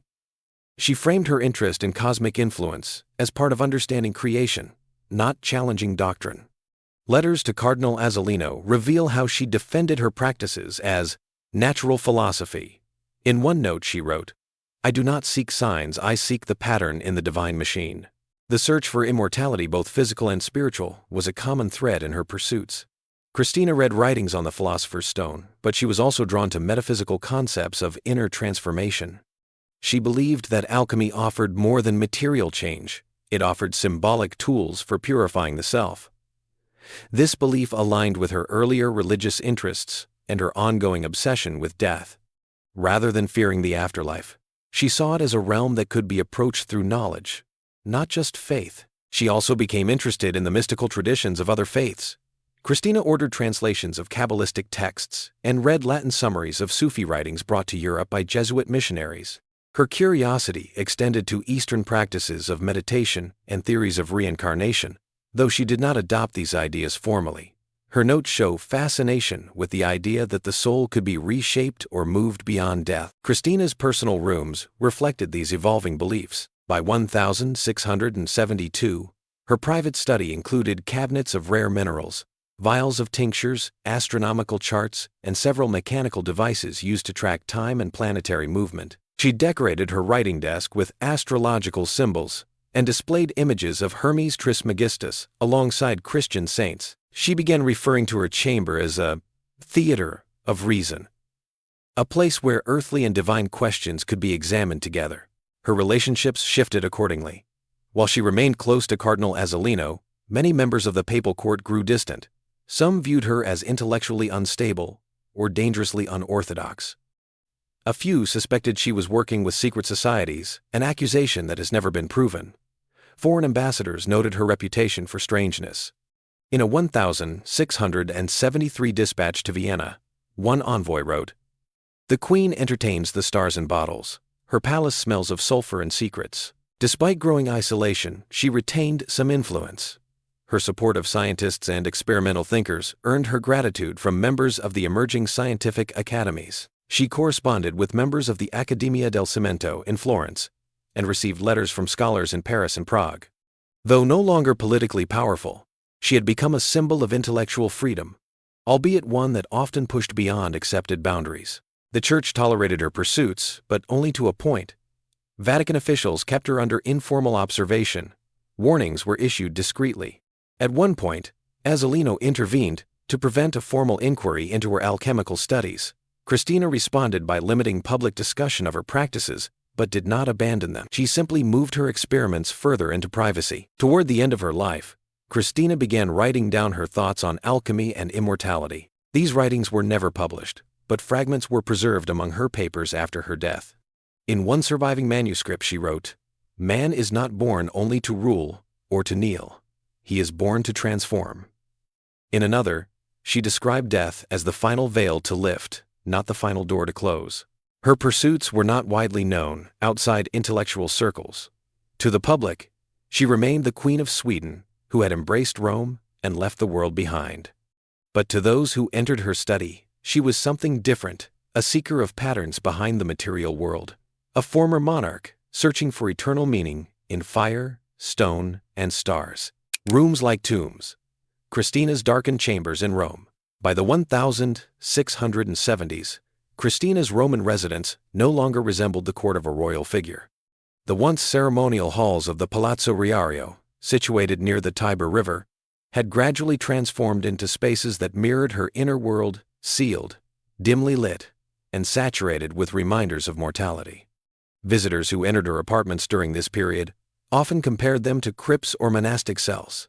Some were unsettled, others were intrigued, few were left unaffected. The Palazzo Riario, which had been gifted to her by the Vatican, was a grand structure by Renaissance standards, with multiple wings, a central courtyard, and frescoed galleries.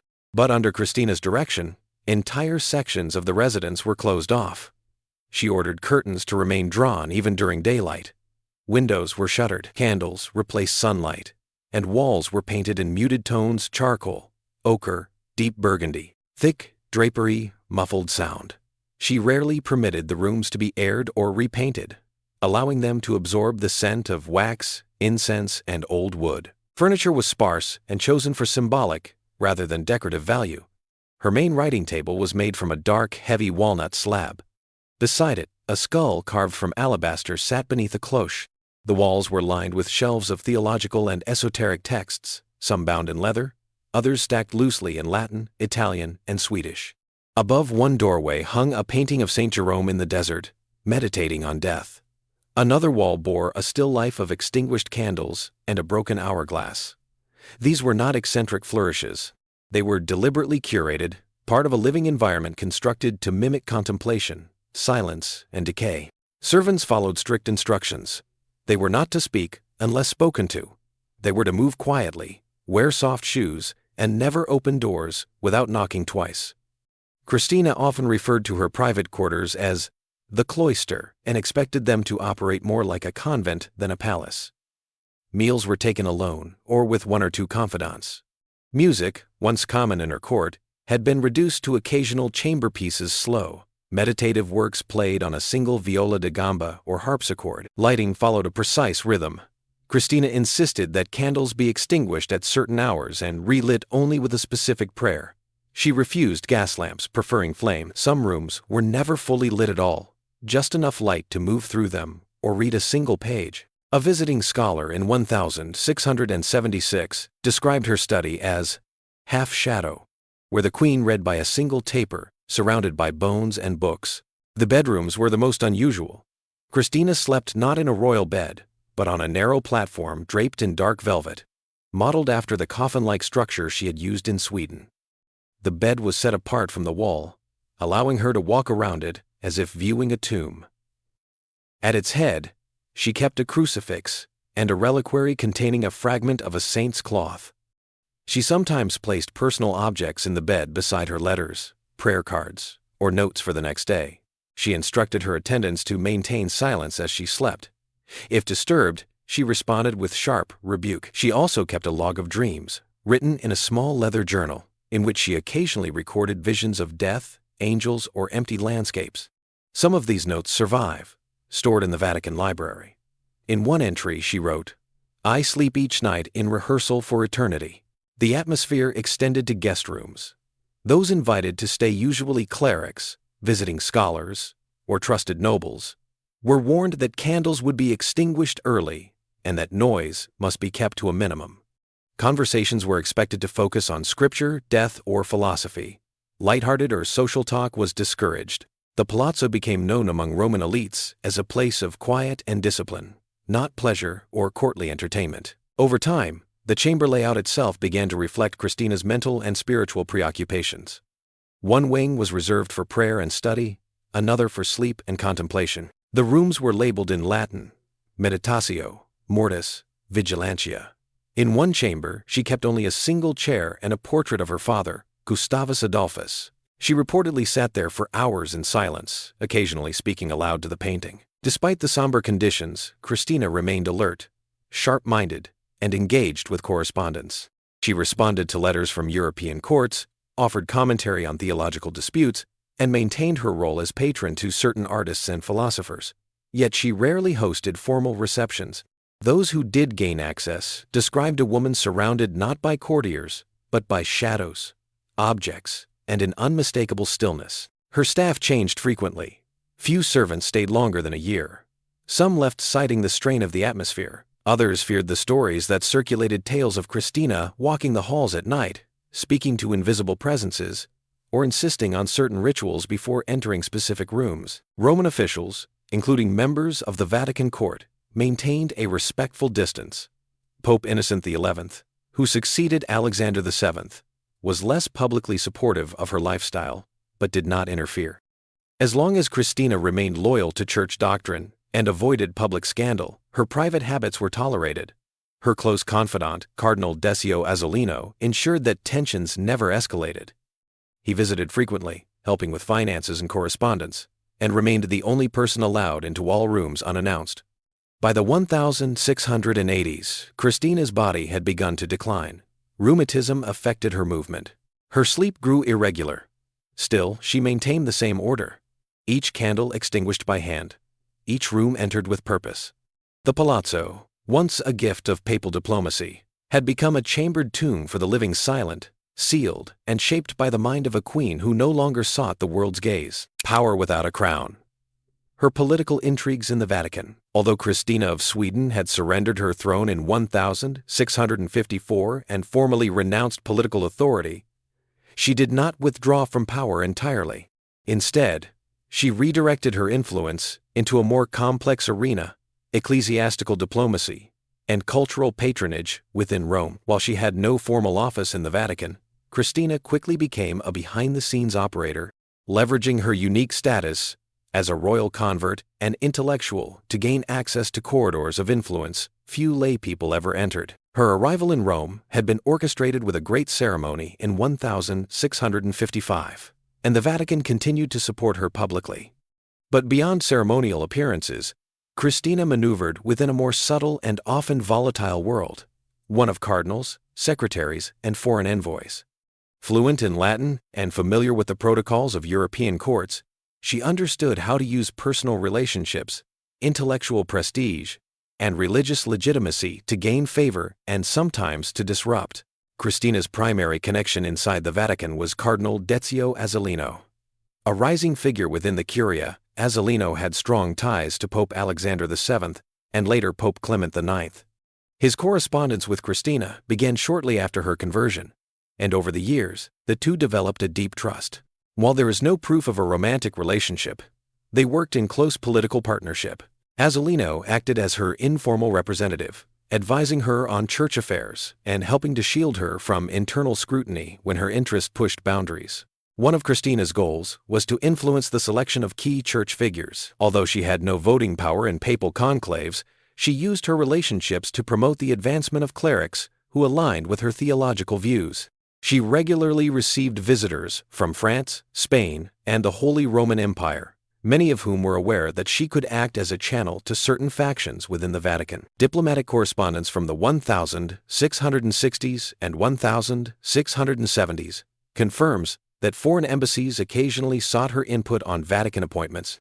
Letters between her and French Cardinal Retz reveal that she offered political advice during the lead-up to the conclave of 1667. Though her recommendations were not always followed, the fact that they were solicited at all was unusual for someone with no formal role. Christina also interfered in internal Roman politics. She often took positions in disputes between noble families, monastic orders, and art patronage councils. She supported the Jesuits in their campaign to expand educational programs in southern Italy. At the same time, she opposed certain moves by Dominican factions, accusing them of suppressing mystical theology in favor of dogmatic control. She did not hesitate to criticize the Curia openly. In letters now preserved in the Archivio Segreto Vaticano, Christina accused unnamed cardinals of corruption, warned against foreign interference in church governance, and argued for greater transparency in financial matters. These critiques were shared privately, usually through Azzolino, but their tone was direct.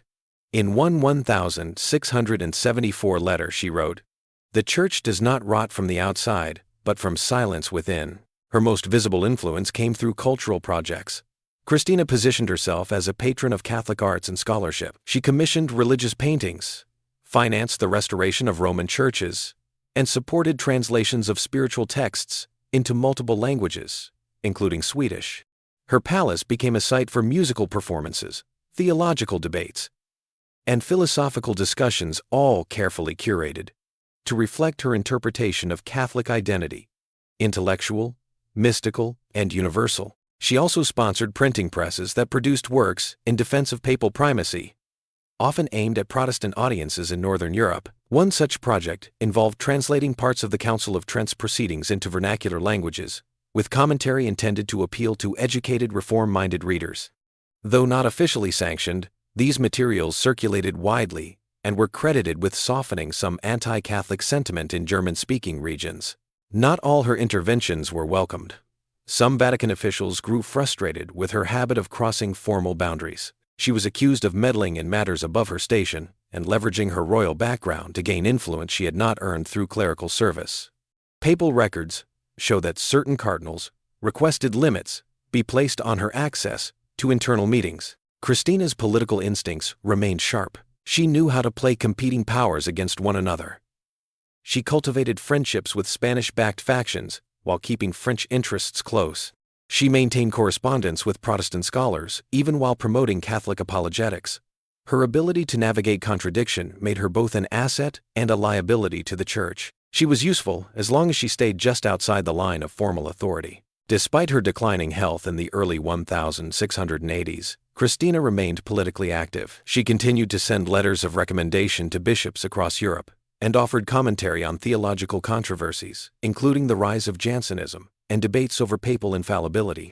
She opposed absolutist interpretations of church power, favoring instead a balance between reason, tradition, and personal conscience. In private, she discussed plans for forming a permanent Catholic academy in Rome, one that would bring together scholars from different nations and disciplines, under a shared commitment to learning and faith.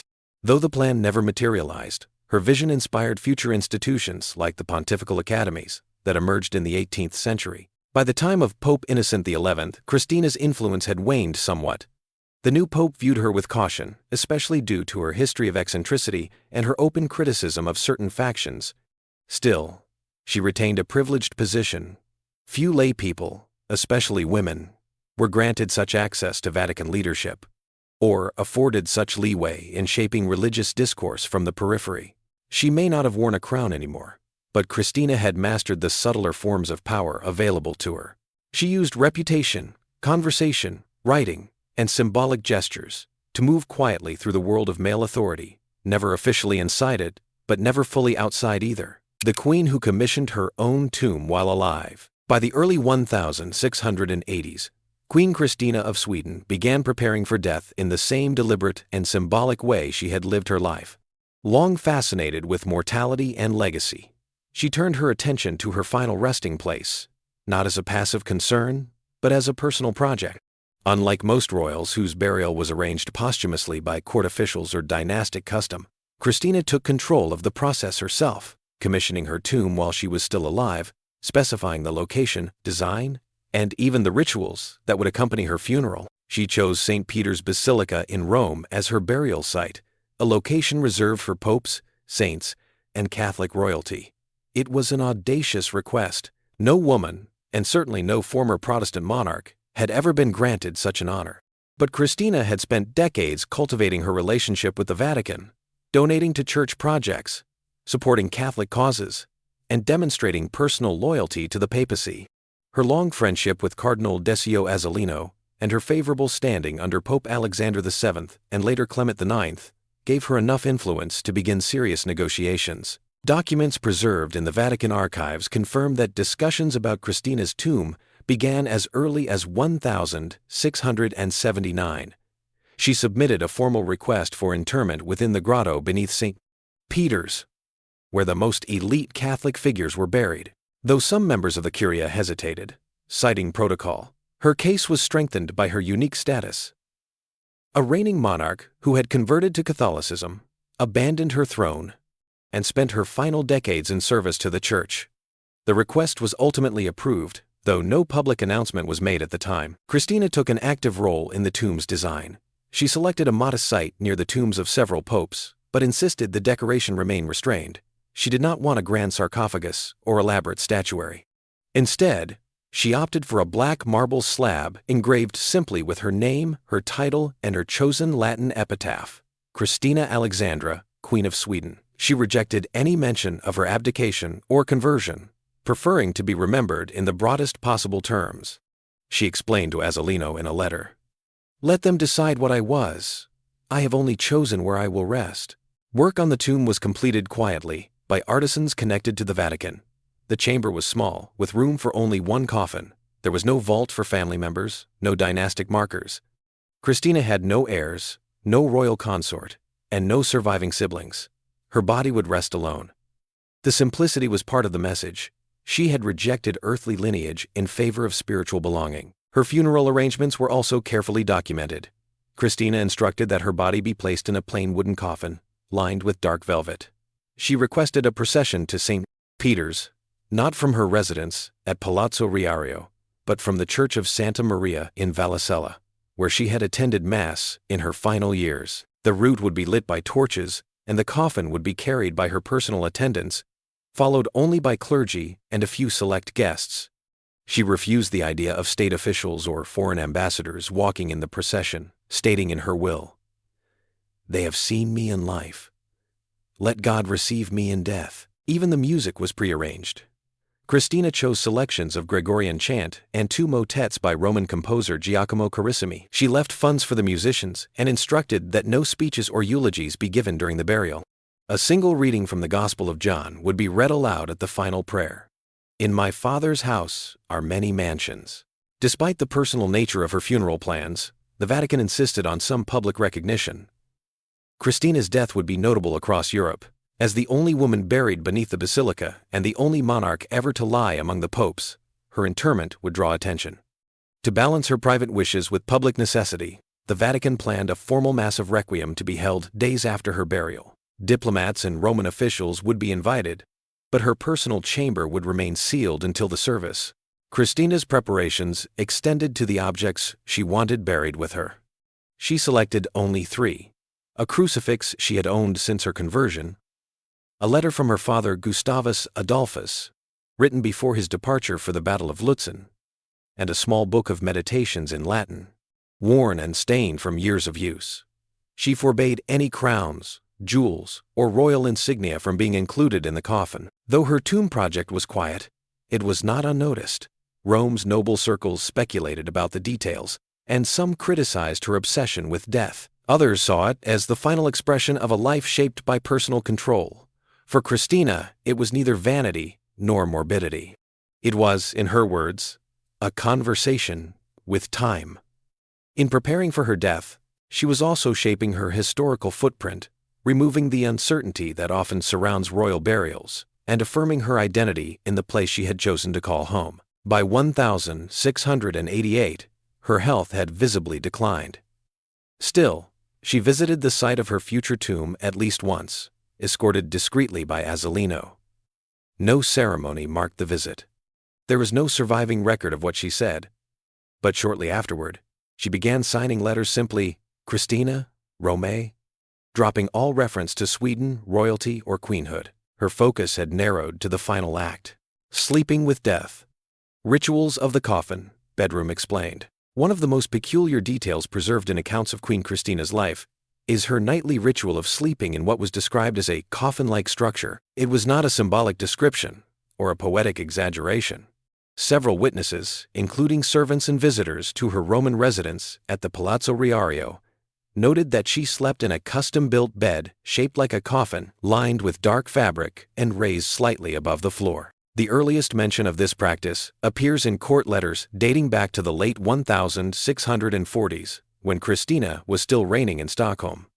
A Danish envoy noted that the queen's bedchamber was austere to the point of discomfort, with minimal furnishings and a narrow wooden structure, like a box, without ornament.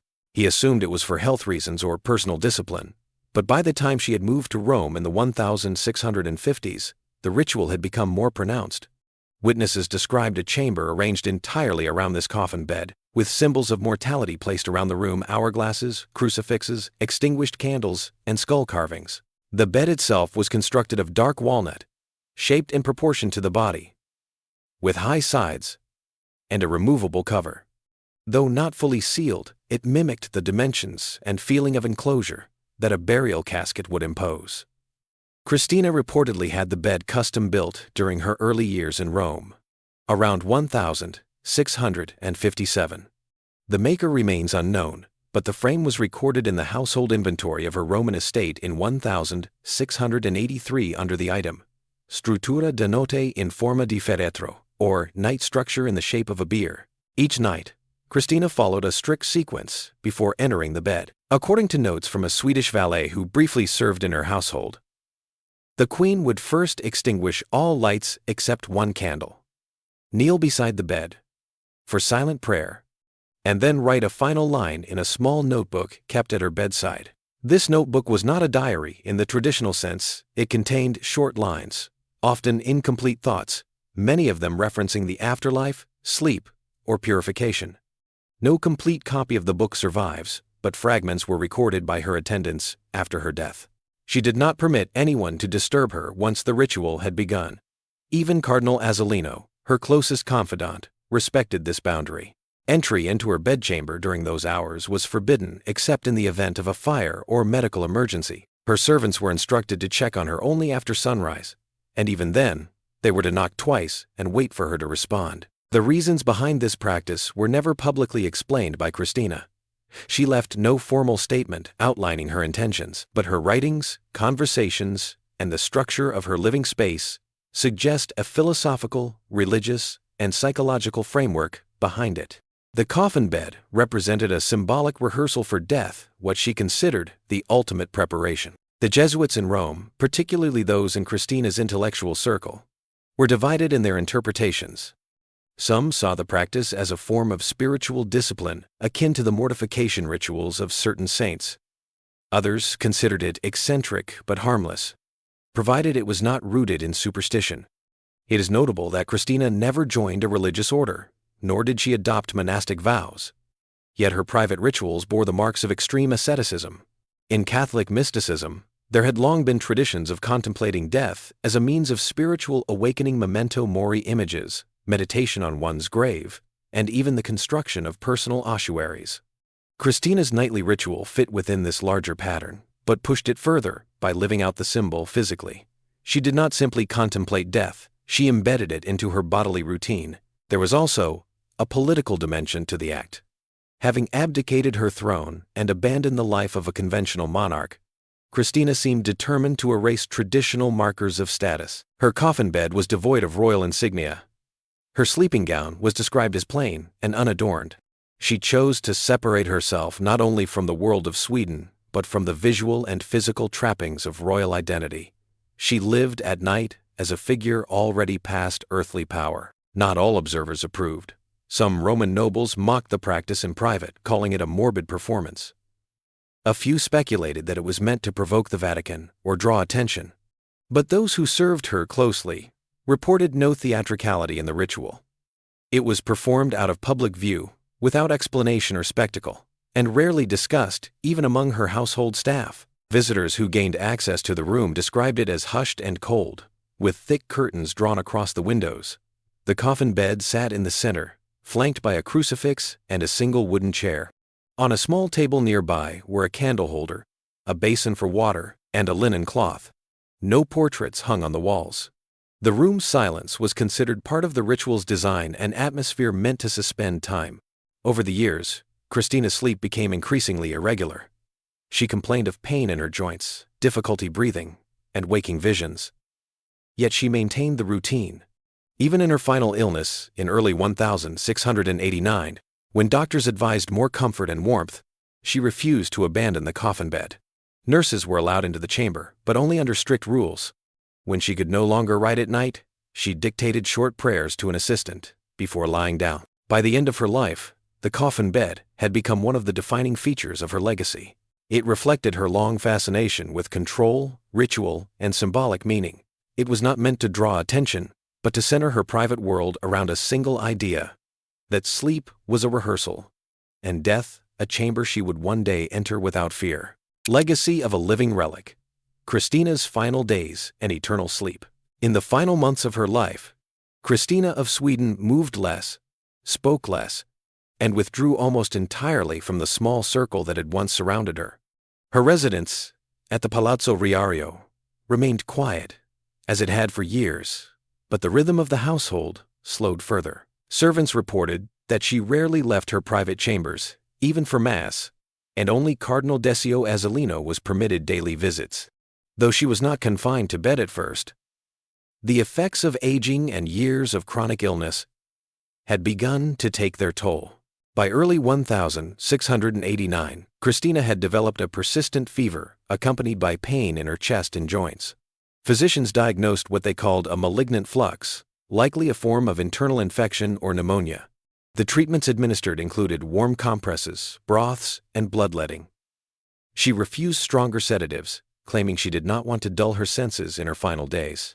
She continued her nightly rituals, including prayer, beside her coffin-shaped bed, though she now required assistance to enter it. Records from Azzolino's correspondence note that Christina remained mentally alert, dictating short letters and reviewing documents until the final week of her life. One of her last written messages, addressed to the Vatican Secretary of State, thanked Pope Innocent XI for allowing her continued residence in Rome and requested that no state funeral be arranged beyond what she had previously outlined. She also reconfirmed her desire to be buried beneath St. Peter's Basilica in the tomb she had commissioned years earlier. On April 19, 1689, shortly after sunset, Christina died in her bed at the age of 62.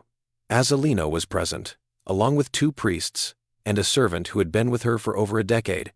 She reportedly received last rites and requested that her coffin be closed quickly and quietly. Her body was washed, dressed in a plain white shroud, and placed in the wooden coffin she had arranged years before. There were no crowns, jewels, or royal symbols included. The public was not immediately informed. The Vatican released a statement the following morning, confirming her death and announcing that her funeral mass would be held at Santa Maria in Vallicella, followed by interment in the grotto of St. Peter's. The announcement referred to her as Christina Alexandra, Queen of Sweden, and faithful daughter of the Church. No reference was made to her abdication, exile, or conversion history. The funeral procession was held in accordance with her instructions. On the night of April 21, torchbearers led a small group of clergy and attendants from the church to the Vatican. Her coffin was unadorned. It was carried on a wooden bier by servants in dark robes, with no music beyond plainchant. Observers along the route noted the absence of royal display. There were no Swedish flags, no foreign diplomats in procession, and no formal speeches. Upon arrival at St. Peter's, the coffin was taken down into the grotto and placed in the prepared tomb. The slab bearing her name had already been installed: Christina Alexandra, Regina Seclorum. A final prayer was read, and the tomb was sealed. Only a few officials remained to witness the moment. The burial was not open to the public. Hours later, when the basilica opened for morning mass, nothing in the upper church signaled the event that had taken place below. The uniqueness of Christina's burial location soon became a subject of quiet discussion in Rome. She remained the only woman and the only monarch from a Protestant nation interred among the popes. The Vatican did not promote the decision publicly, but neither did it hide it. For some, her burial was a symbol of Catholic inclusivity. For others, it was a reminder of her complex role as an outsider within the Church's inner circle. Christina left behind no heirs, no royal court, and no territory. Yet she had become a legend in Rome, a queen without a throne, a Catholic convert without a convent, and a patron of the arts who preferred silence to spectacle. Her possessions were inventoried and divided according to her final will. Books, manuscripts, and artworks were distributed to institutions she supported, including Jesuit schools and several small libraries. Her personal papers, including letters and theological writings, were sealed and later transferred to the Vatican archives. Cardinal Azzolino survived her by only a few weeks. He died in June 1689, reportedly from illness compounded by grief. With his death, the last of Christina's inner circle disappeared. The Palazzo Riario was returned to the papal treasury, and most of its contents were auctioned or reassigned. The room where she had slept surrounded by shadows, candles, and silence was repurposed into a storage area within a few years. In the decades that followed, Christina's name appeared in a wide range of historical accounts. Protestant writers often depicted her as a figure of betrayal or as evidence of Catholic manipulation. Catholic authors, in contrast, praised her as a model convert and a rare example of royal humility. Philosophers and political thinkers referenced her abdication as a unique act of self-determination. Others focused on her eccentric habits, painting her as a symbol of faded nobility or misunderstood genius. Her tomb remained unvisited by the public for many years. In the 19th century, interest revived. Scholars studying the Counter-Reformation re-examined her writings, and biographers began to piece together her intellectual contributions. In 1965, during renovations of the papal crypt, her resting place was confirmed and remarked. Today, her name can still be found on the marble slab in the grotto of St. Peter's, slightly apart from the papal tombs but unmistakably present.